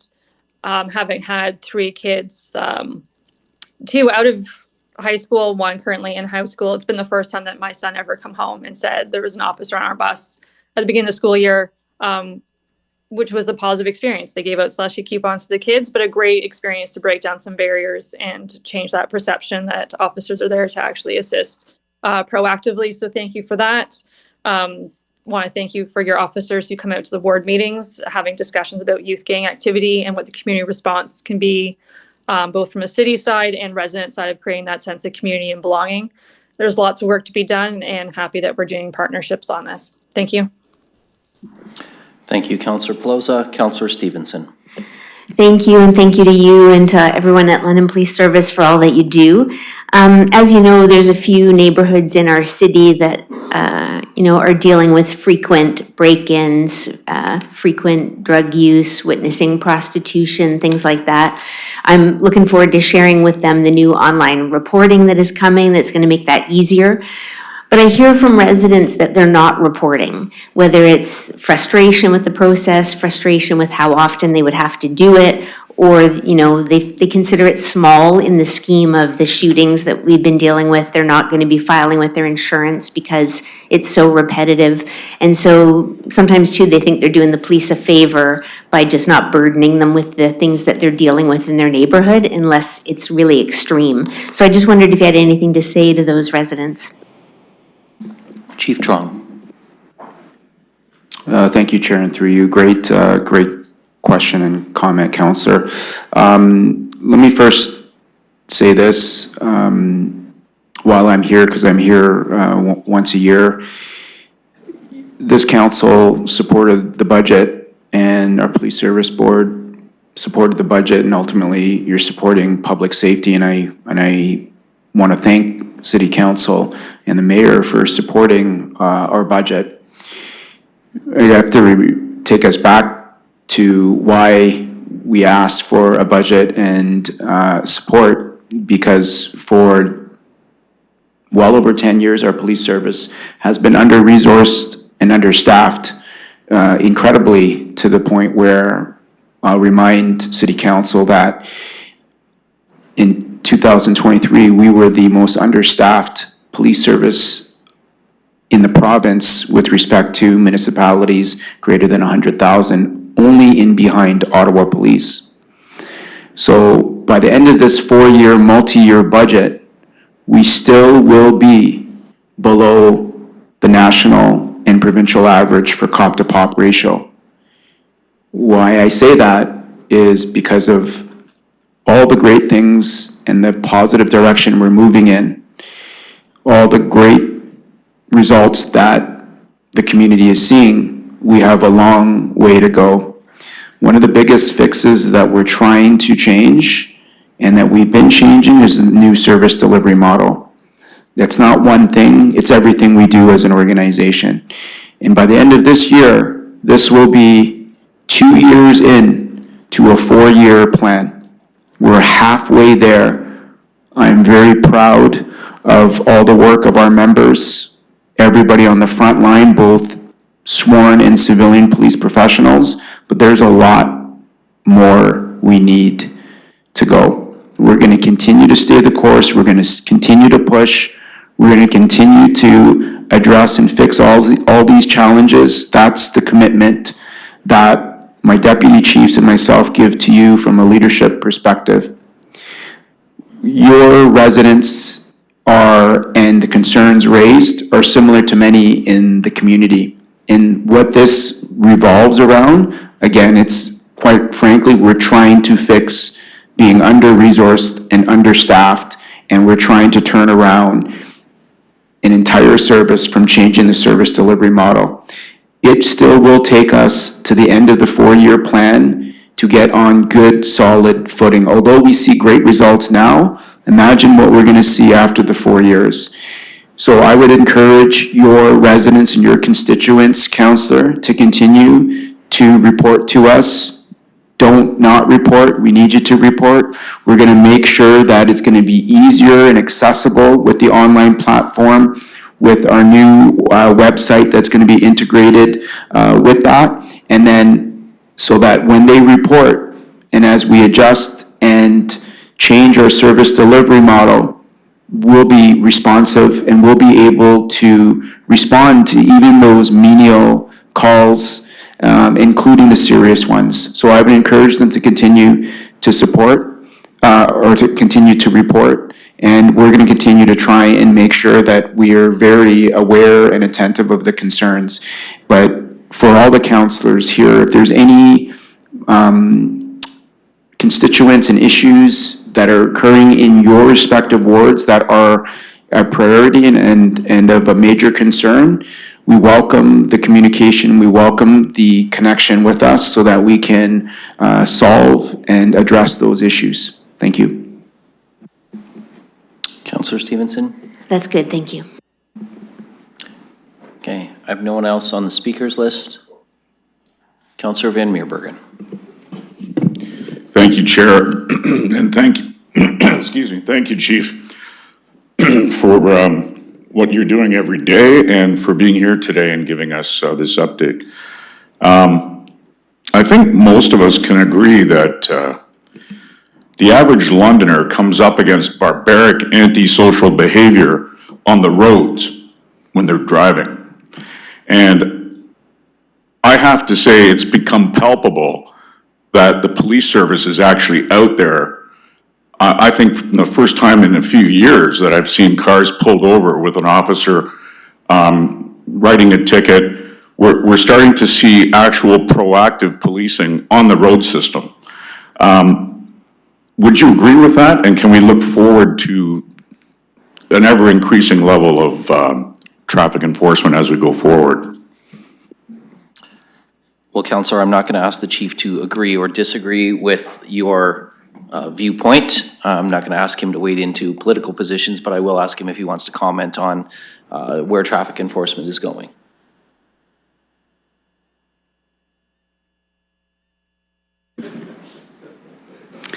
Thank you, Chair, and through you. That's a great question, Councillor. I'll tell you where we're going in terms of vision-wise. So you will recall before City Council supported our 4-year plan, the call queue for our officers was anywhere between 200 and 300 calls in the queue.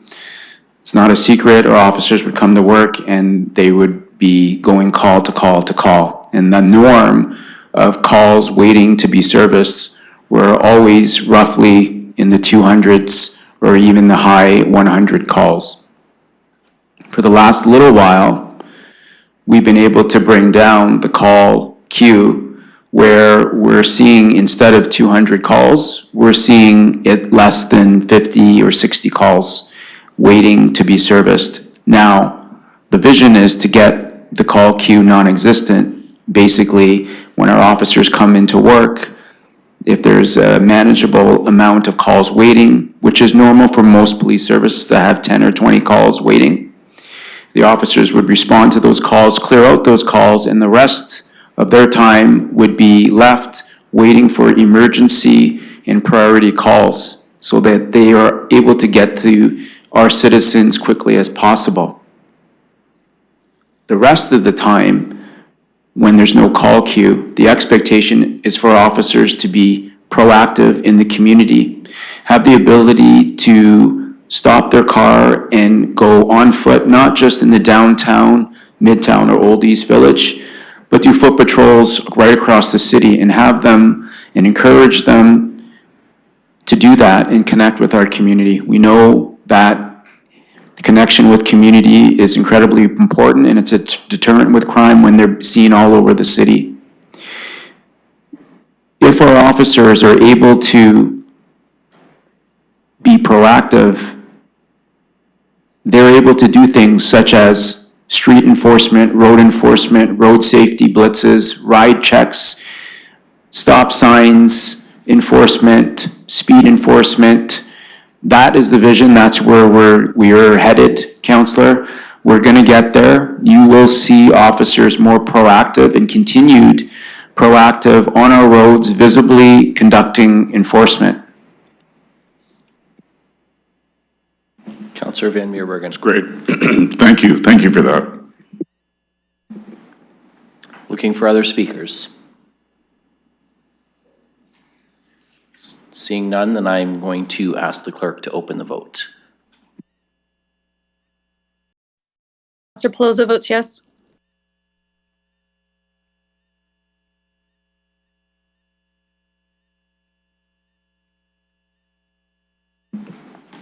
Closing the vote, motion carries 14-0. Thank you, colleagues, and thank you, Chief and Deputy Chiefs, for your time today, and to Ms. Santos for corralling them all and making them sure they all got here. Much appreciated. And Mr. Goss for your time, although I understand you won't be going anywhere because we will be moving on to items for direction, colleagues. And our next item for direction, 4.1, is the London Hydro affiliate item. And we do have a delegation request from Mr. Semsadini from London Hydro. We also have the VP Legal of London Hydro submission that was added to your agenda that I trust everybody has had an opportunity to review as well. So we'll look for a, actually, one moment.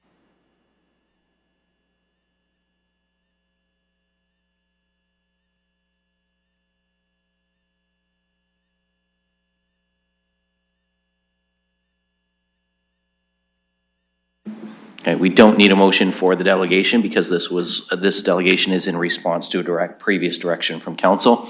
So Mr. Samsudini, if you want to come to the podium and want to give us an opportunity or provide us with a quick overview, you are welcome to start when you're ready.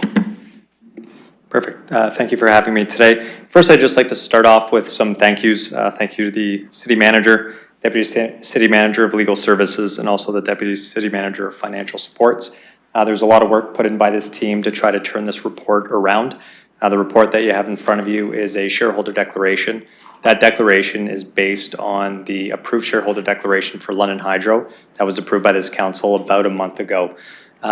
Going through that process and some of the discussions I had, I know there was a question about the $5 million spending limit, so I thought I would address that in my comments. That spending limit is the same limit that exists for London Hydro today, so we simply kept that spending limit across both organizations as a way to keep consistency. The other thing around that spending limit as well is we've sort of verified that spending limit with other utilities of like size, and it's actually probably on the lower side. One utility we talked to was about $5 million, another one we talked to was about $50 million, and another one had a limit much higher than that before they needed to go to council for approval. So just looking at the presentation that was provided there, it just gives you a sense that we did our due diligence to get a sense of the sizing and took a conservative view and what we brought here to council today. The other comments I would make about what we've presented here today is we've still kept that concept of no error. Both organizations report directly to the city council. There's a board of directors there, but there is not, you're not losing sort of the oversight between yourselves or London Hydro or yourself and the services company as presented. So I just wanted to say those things. Thank you for your consideration in this topic, and I'm happy to take any questions on what was provided. Thank you, Mr. Samsudini. So I'm going to look to see if there's a mover, Councillor Rahman, and a seconder, and Councillor Cuddy, for the recommendation that's before us on the agenda. And now I will look to start a speakers list.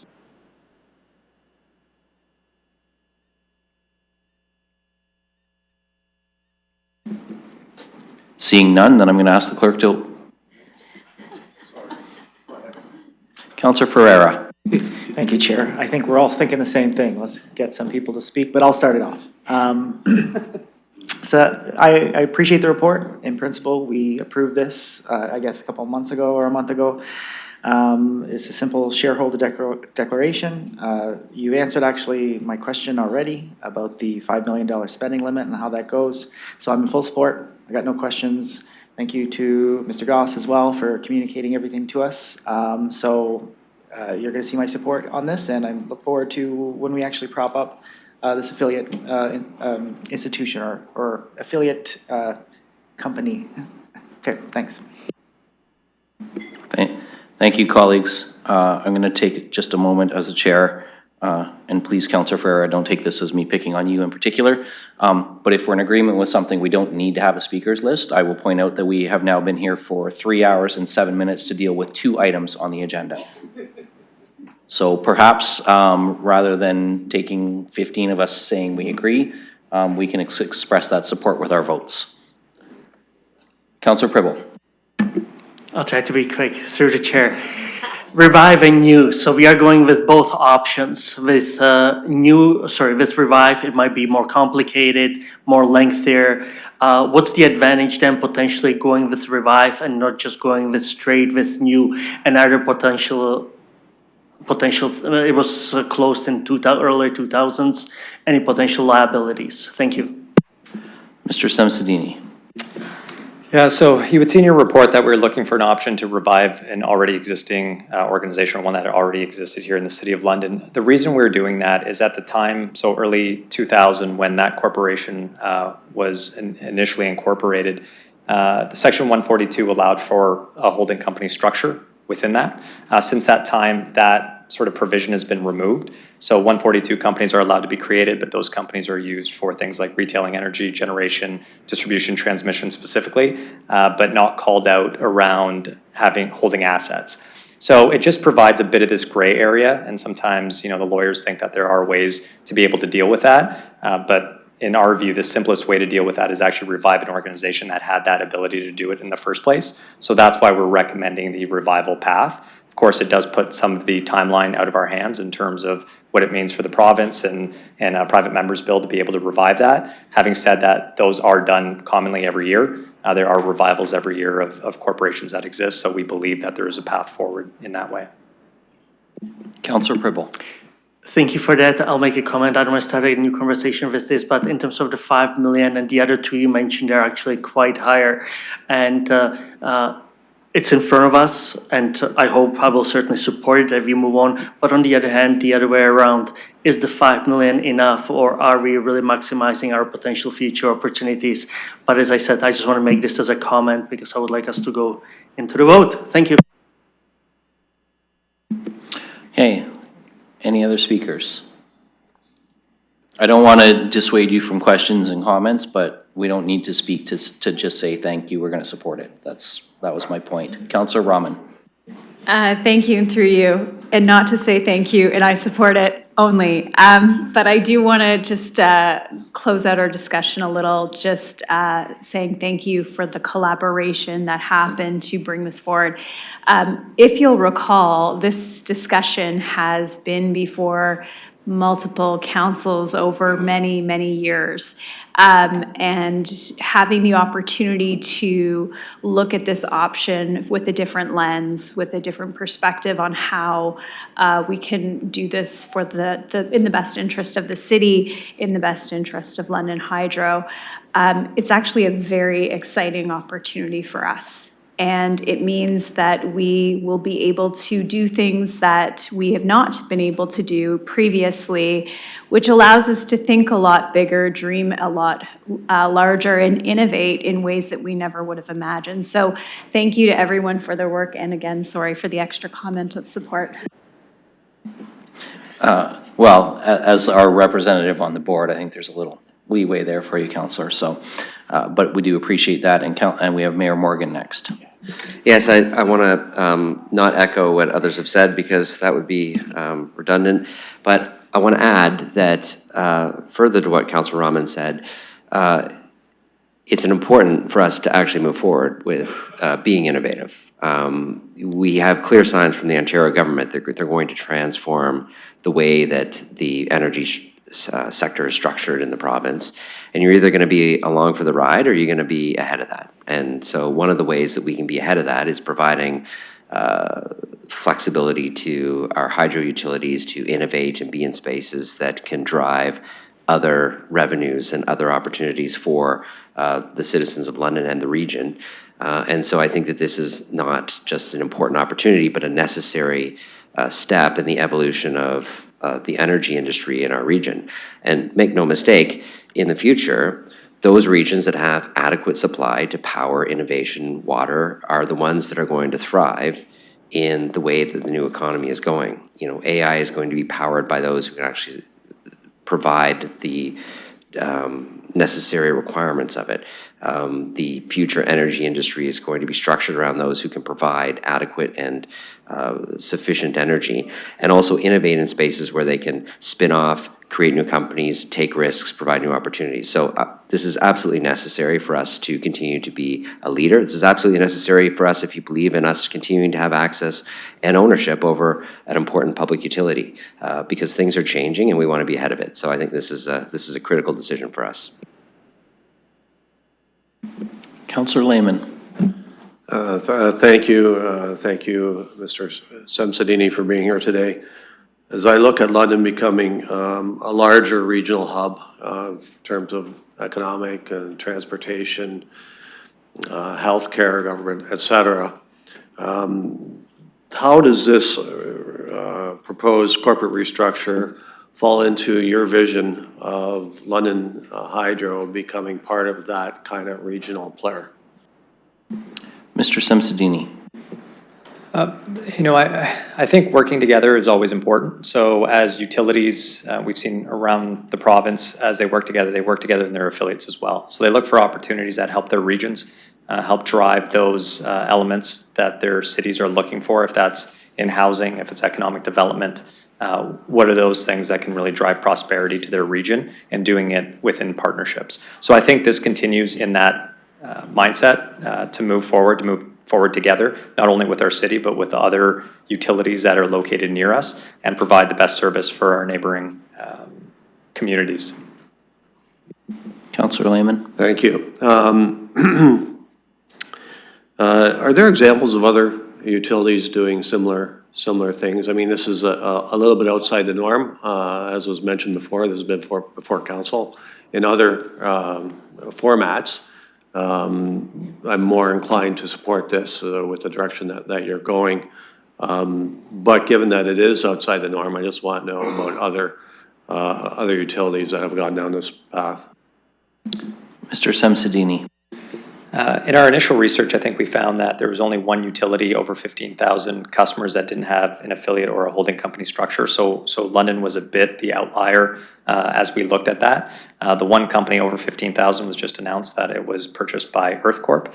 So that company won't be there anymore, and London Hydro will be sort of the anomaly in that side. So there's a long history of companies that are involved in this. If we look at our neighboring utilities, Earth Corp in Ingersoll has affiliates.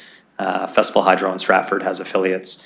Integris in Chatham-Kent has affiliates. Essex Power Lines has affiliates. So there's Blue Water Power in Sarnia has affiliates. It really is the norm, and these utilities look for ways to work together, again, to strengthen both the utility business, but also the regions in which they operate. One final question, Chair, through you. In the dividend policy in the proposed shareholder declaration, or in the shareholder declaration we have now, the dividend policy acknowledges that dividends will be delayed in the early years in order to build capital. We currently get about $5.5 million a year from London Hydro. Is that the dividend that is referring to, or is it dividends from the new holdco that is referenced? Mr. Samsudini. Yeah, thank you for that question. So the dividends from London Hydro will be untouched. The $5.5 million that the city has been receiving is sort of the plan in our future years until we go into cost of service application and readjust our rates at that time. But 5.5 is what is budgeted and planned. And the shareholder declaration in which you're talking to is talking specifically about the new company. And what we're trying to do is we will look for opportunities to be able to debt finance those opportunities. So that's why a dividend isn't possible, because that is being sort of debt financed as opposed to a capital intake either from the city or London Hydro to look at those opportunities. Councillor. Thank you, Chair. Other speakers? Seeing none, then I'm going to ask the clerk to open the vote.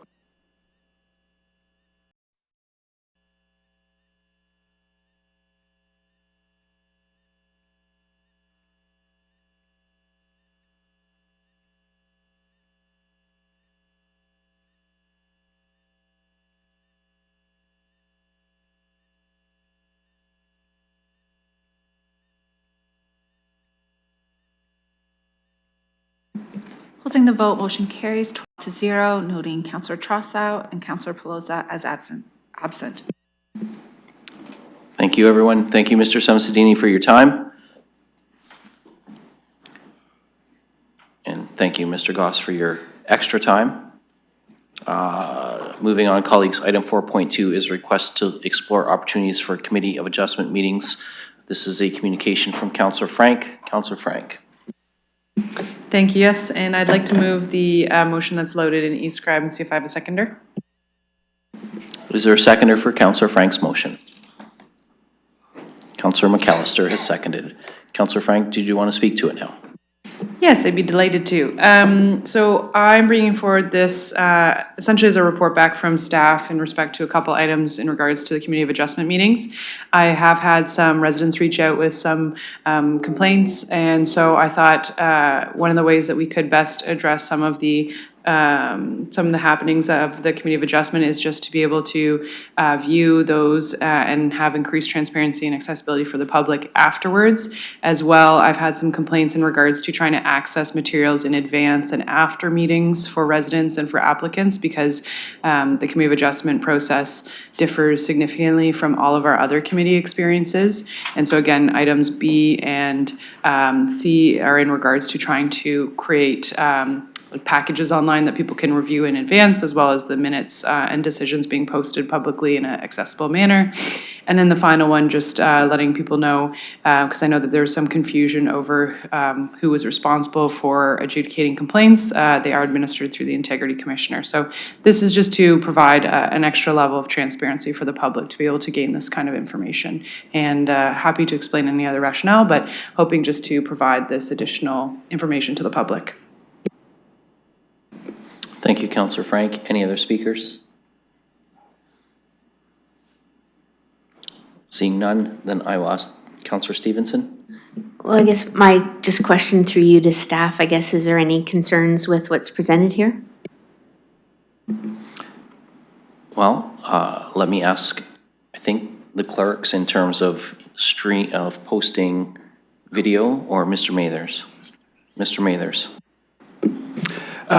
Through the chair, so all of the activities related to the Committee of Adjustment are performed by the Planning and Development area, so we'd be happy to work. We'd absolutely work very closely with clerks in providing some recommendations and thoughts for council, but we're happy to be able to provide these things. We don't have any significant concerns with any of the items that are selected, and happy to be able to bring a report back.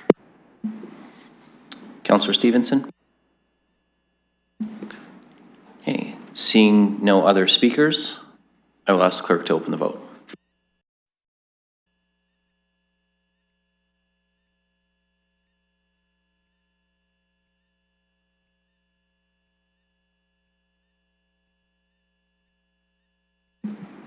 Closing the vote, motion carries 12-0. Thank you, colleagues. Moving on, we have the third report of the Governance Working Group. This is for receipt of their report. So I'll look to see if there's a mover and a seconder for that. Moved by Councillor Hillier and seconded by Councillor Cuddy. Looking for any discussion?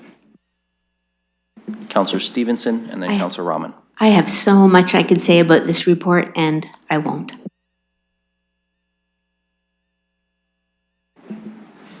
Councillor Rahman. Okay, thank you. I just, through you, I just wanted to confirm that the language in here now adds that the direction that we had spoken of in GWG to implement the use of that formal complaints form as appended to Schedule A. So that is now cleaned up and going to be included in the process as we move forward. As outlined in the motion, just made sure everybody was clear on that. Thank you. Any other speakers?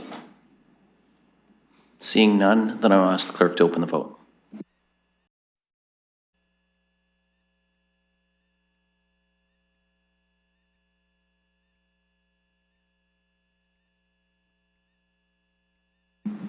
Closing the vote, motion carries 12-0. Okay, moving on, item 4.4 is confirmation of appointments to the London Downtown Business Association. You have the LDBA submission for the resignations and the recommendations for appointment of 5 new members of that board. Looking to see if there's a mover and a seconder for that. Moved by Councillor Hillier and seconded by Councillor Ferreira. Floor is open for any discussion. Looking for any speakers. Seeing none, I'm going to ask the clerk to open the vote.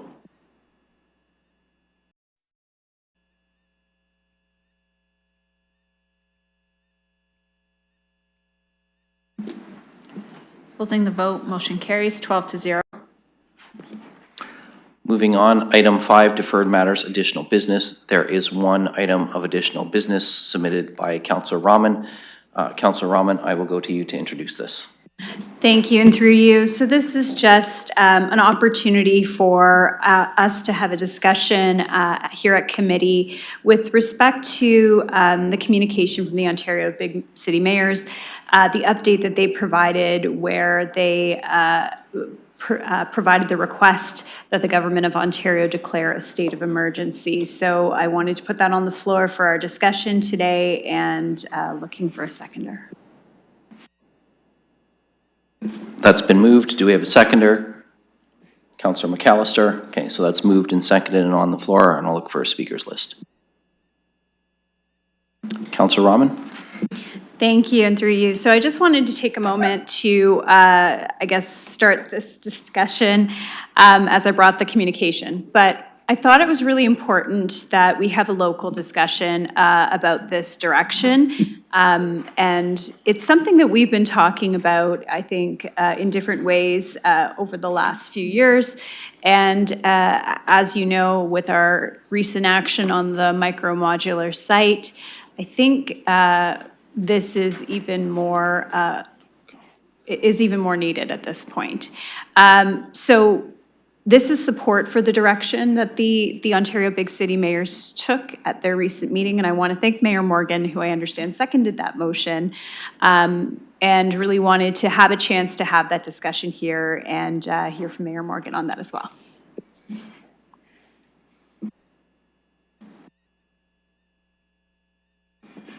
Councillor Frank. Thank you. And I just want to confirm this is a state of emergency for Ontario, not for London, because I know that we didn't do that 2 years ago. Okay, great, thanks. Councillor McAllister. Thank you, and through you, I spoke to this earlier, so I won't take up too much time with it. I appreciate, this being brought forward. I think we've said this many times over. It's starting to feel a little bit like Groundhog Day when dealing with the province. I do appreciate, obviously, with the heart hubs, but again, I feel like the expediency and urgency is still missing from the provincial response. I don't know what more cities in this province can do to, again, raise this concern, which every opportunity we get, we are raising with the province. I just feel like there's a lot of frustration. We just had a provincial election. During the course of that, I raised this with every voter I could in terms of this is something that my ward brings up constantly. This is what I hear from my constituents. And so to our provincial representatives, we are literally screaming at this point that something more needs to be done. There are healthcare issues at play here that we bring up constantly that are not our responsibility, that need to be funded adequately. And so to the province, please take this seriously.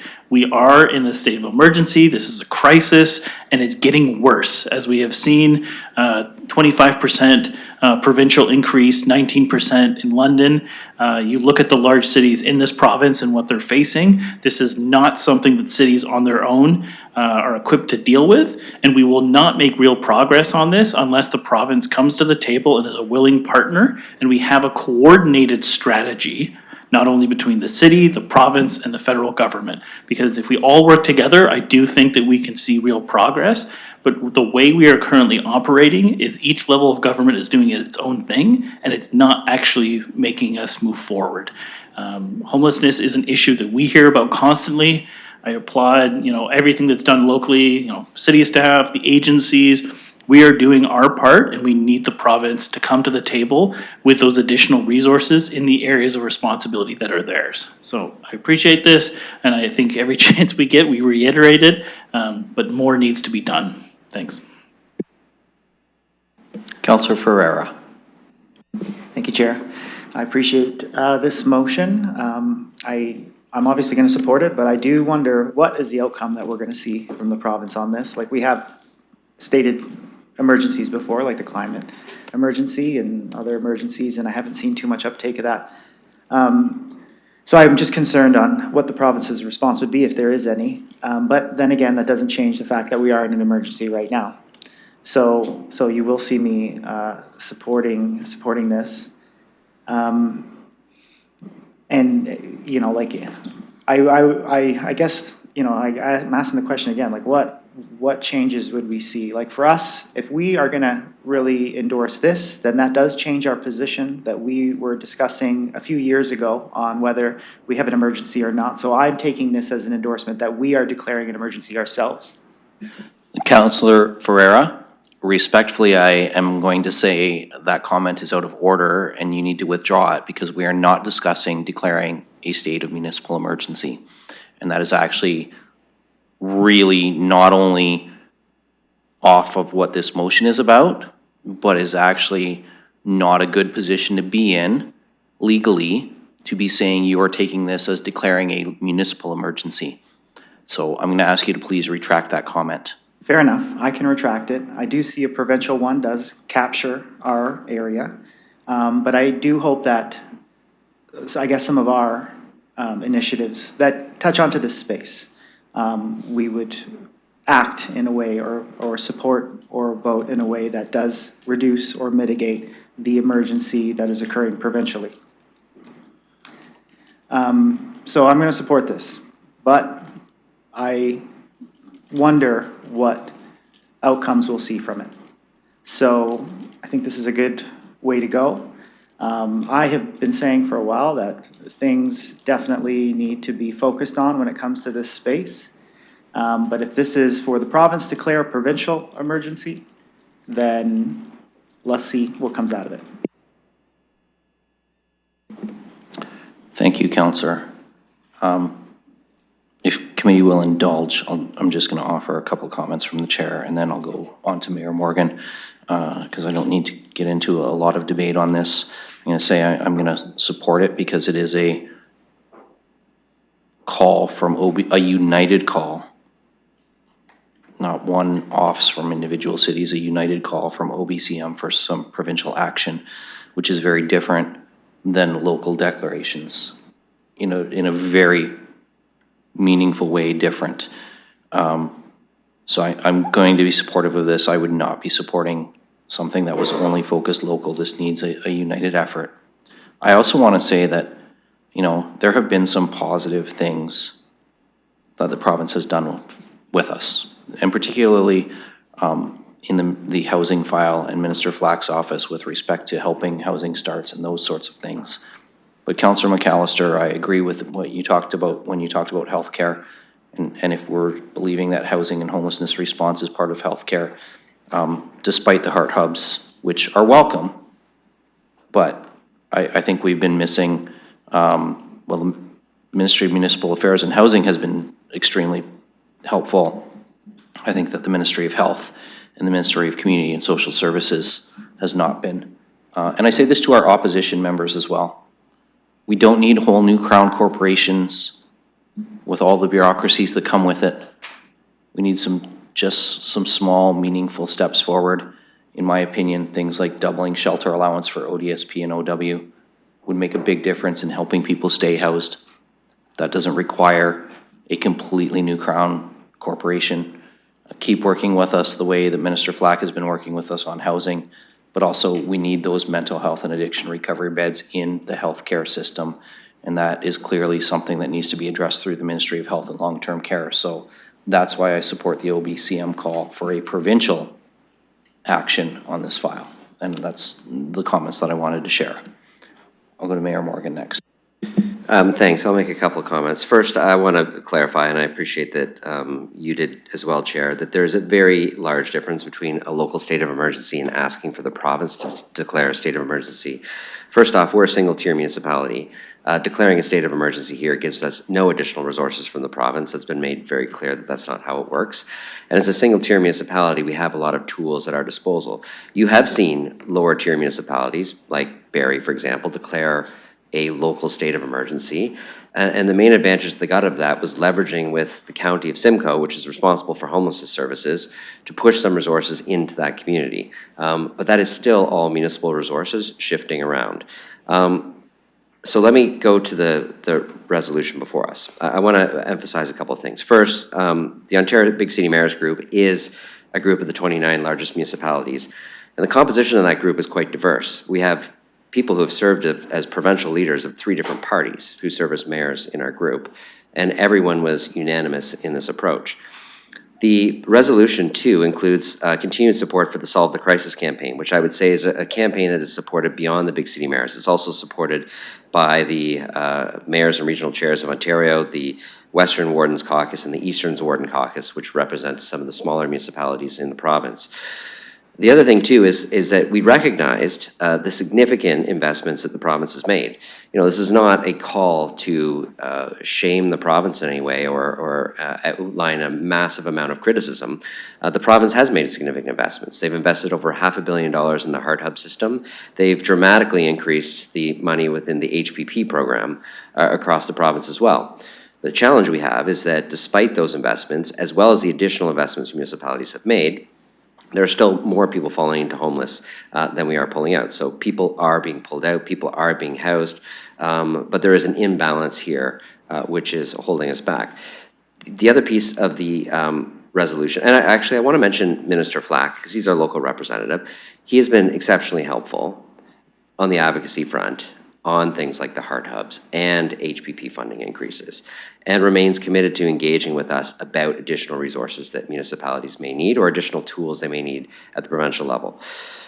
However, what we recognize as mayors is that this needs to be elevated to the top of the provincial agenda.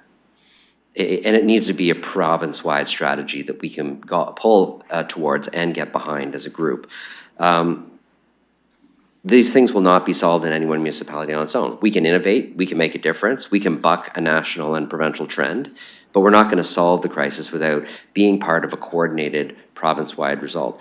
As well, a provincial state of emergency allows the province to get the attention of Ottawa and support from the federal government within the province for the particular impact that homelessness, mental health, and addiction is having within the province of Ontario. There are also asks associated with this within the Solve the Crisis campaign that is beyond just supports like Heart Hubs and HPP. We also support the increased provision of treatment and recovery options within the province of Ontario, funded by the province of Ontario, a commitment that the Premier has been clear that he is behind. And those things need to continue to grow in time because a multifaceted approach is the only way that we're going to move this forward. So we recognize that municipalities are stretched to the limits on the amount of dollars they can deploy. We recognize that the province has made significant investments, but we also recognize that it is not enough yet to turn the tide on where homelessness is going in the direction that we're headed in. Housing is part of the solution. Homelessness funding is part of the solution. Providing supportive housing, mental health and addiction supports, they're all part of the solution. But a multi-ministry, coordinated, effective response, as the Deputy Mayor mentioned, multiple ministries would be involved in crafting a response, can be pulled together under a declaration of a state of emergency, as well as other resources and other pieces. And so this is the unanimous direction of the Ontario Big City Mayors. But I wanted to be clear about what it means and what it doesn't mean, just so that colleagues have that before them. And I appreciate Councillor Rahman wanting to bring this forward for a council-related discussion. I think it's important for all of us to have the ability to share our thoughts on this. But I'll continue to represent us at the Ontario Big City Mayors table as best I can, in alignment with the other things that we're doing as a municipality, and in a spirit of trying to craft unanimous and widely accepted positions at OBCM. This is an organization that does not take positions where it's a simple majority vote. We don't carve out positions then. We carve out and we support positions that are widely supported by the caucus, if not unanimous. It's not a majority decision-making model. So this is something that was unanimously supported, and I appreciate that councillors would like to vote in support of it as well. Thank you, Mayor Morgan. Councillor Stevenson? Well, I might be the only one voting against this today, but I disagree with this. You know, if we want to work with the province as a partner and get funding from them, I don't see that this is the way to do it. And we talk about a coordinated response, but the province last April said that they were not going to continue with the harm reduction expanded safer supply route, that they were moving in the Alberta model of the recovery-oriented system of care. And London hasn't made that switch. So we are operating under a model that the Premier has spoken vehemently against. So we're asking them for money, but we haven't taken their advice. We haven't followed their direction. And, you know, we received a 63% increase in HPP funding in the spring of 2023, guaranteed every year. So it was an extra $8.5 million that we received for this crisis 6-8 months after we had a hunger strike on the front lawn of City Hall. And within 8 months of that, we allocated $5 million of that to base shelter contract increases. So even though there was, you know, this cry for help and a crisis and recognizing the humanitarian crisis that this is, we did not expand services with almost 60% of the money that we were given. We were given federal funding last winter, and 1.7 million of that ended up in our surplus. So, and we also had Auditor General reports that I've mentioned, provincially and federally, and I don't see us taking the steps to show what we all want, which is meaningful outcomes. How much of this money is getting to the people who truly need it? There were reports years ago about charities and rating charities on how much money actually went to the purpose for which it was intended. Well, we get HPP money from the province, $85.5 million over the last 3 years. If we have 2,100 homeless people, that's another almost $850 a month per person on top of their OW or ODSP. But they're not seeing those kind of differences. We're not making that kind of an impact. So I feel like, yes, we need more money. There's no question about it. We need more funding. But we need to be able to show how we are making a difference with the money that we receive. Because if we're not making a difference, more money does not help us to the degree that it's needed. And there's lots of evidence that money is not the answer. Look at California, how much they have spent, and the situation has gotten worse. We've got West Coast policies here in this city. You know, why are we expecting to see better results? Why are we not evaluating them? Why aren't we looking at what is it we're doing that's working? What is it we're doing that's not working? Why don't we look at like the industries that are being created in terms of security and shelter services? We're creating employment, but are we really helping the people who desperately need it? If you talk to them, they are so grateful for the respite that they get. But then if you tell them that that agency gets $50,000 a month to do it, all of a sudden their expectations go up. And they're not as grateful because they think it's being done on charity. But when they realize it's taxpayer money, $4,000 a month for a shelter bed, sometimes 25 to 30 people in a room, talk to the people on the streets. They think that's insane. They say, give me $400 and I can find a place. Now, I know it's not that simple. We can't just hand out money. But I think this is the wrong way to go. I disagree with it. I think we risk offending the very people that we want to help us, which is the province. And I think we should take their advice. I think we should move in the direction that they want us to move. 30 seconds, I think we should Councillor. provide them the established standards for shelters and address the safety, perform sufficient inspections, and make sure we have effective processes to monitor the third-party service providers. Those were the things that were identified by the Auditor General that municipalities could and should be doing. And I think that's our space to lead and then ask for more money. Thank you, Councillor Stevenson. Other speakers? Councillor Pribble. Thank you. I'll just make a comment. It's not that I would agree with everything that was just stated by my fellow councillor. On the other hand, I will not be supporting this either. I don't see any advantage in it. Oh, it was already addressed by OBCM, and we got AMO, FCM, and I really, if anything from this, I see potentially, I don't see any benefit in it. I really honestly don't. And I will not support it. And yeah, that's it. Thanks. Counselor Frank? Thank you. Yes, I will be supporting this. I have similar perspectives to Councilor McAllister, as mentioned earlier.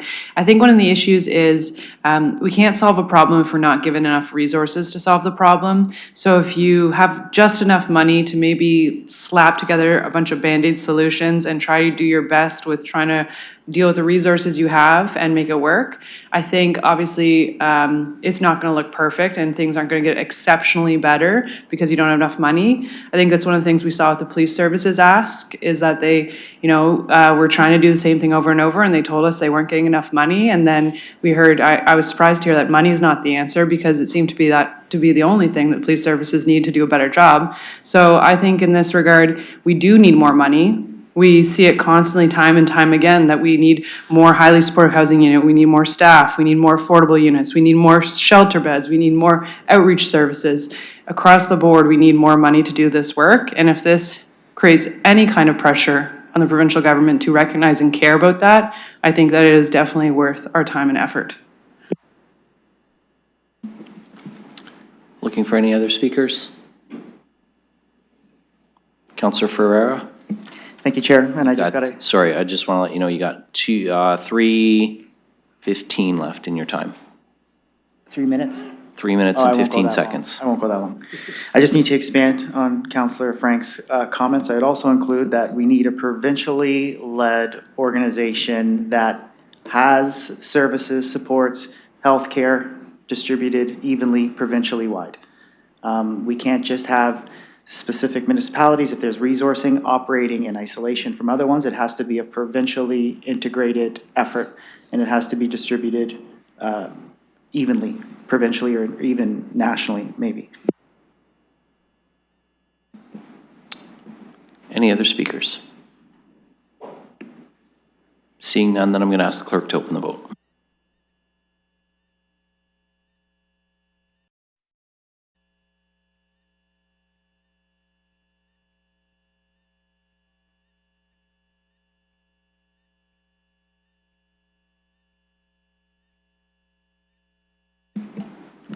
Closing the vote, motion carries 10-2. Thank you, colleagues. That completes our agenda items. Looking for a motion to adjourn. Councillor Van Meerbergen and Hillier. We can do this one by hand. All those in favor? That motion carries. We are adjourned. Thank you.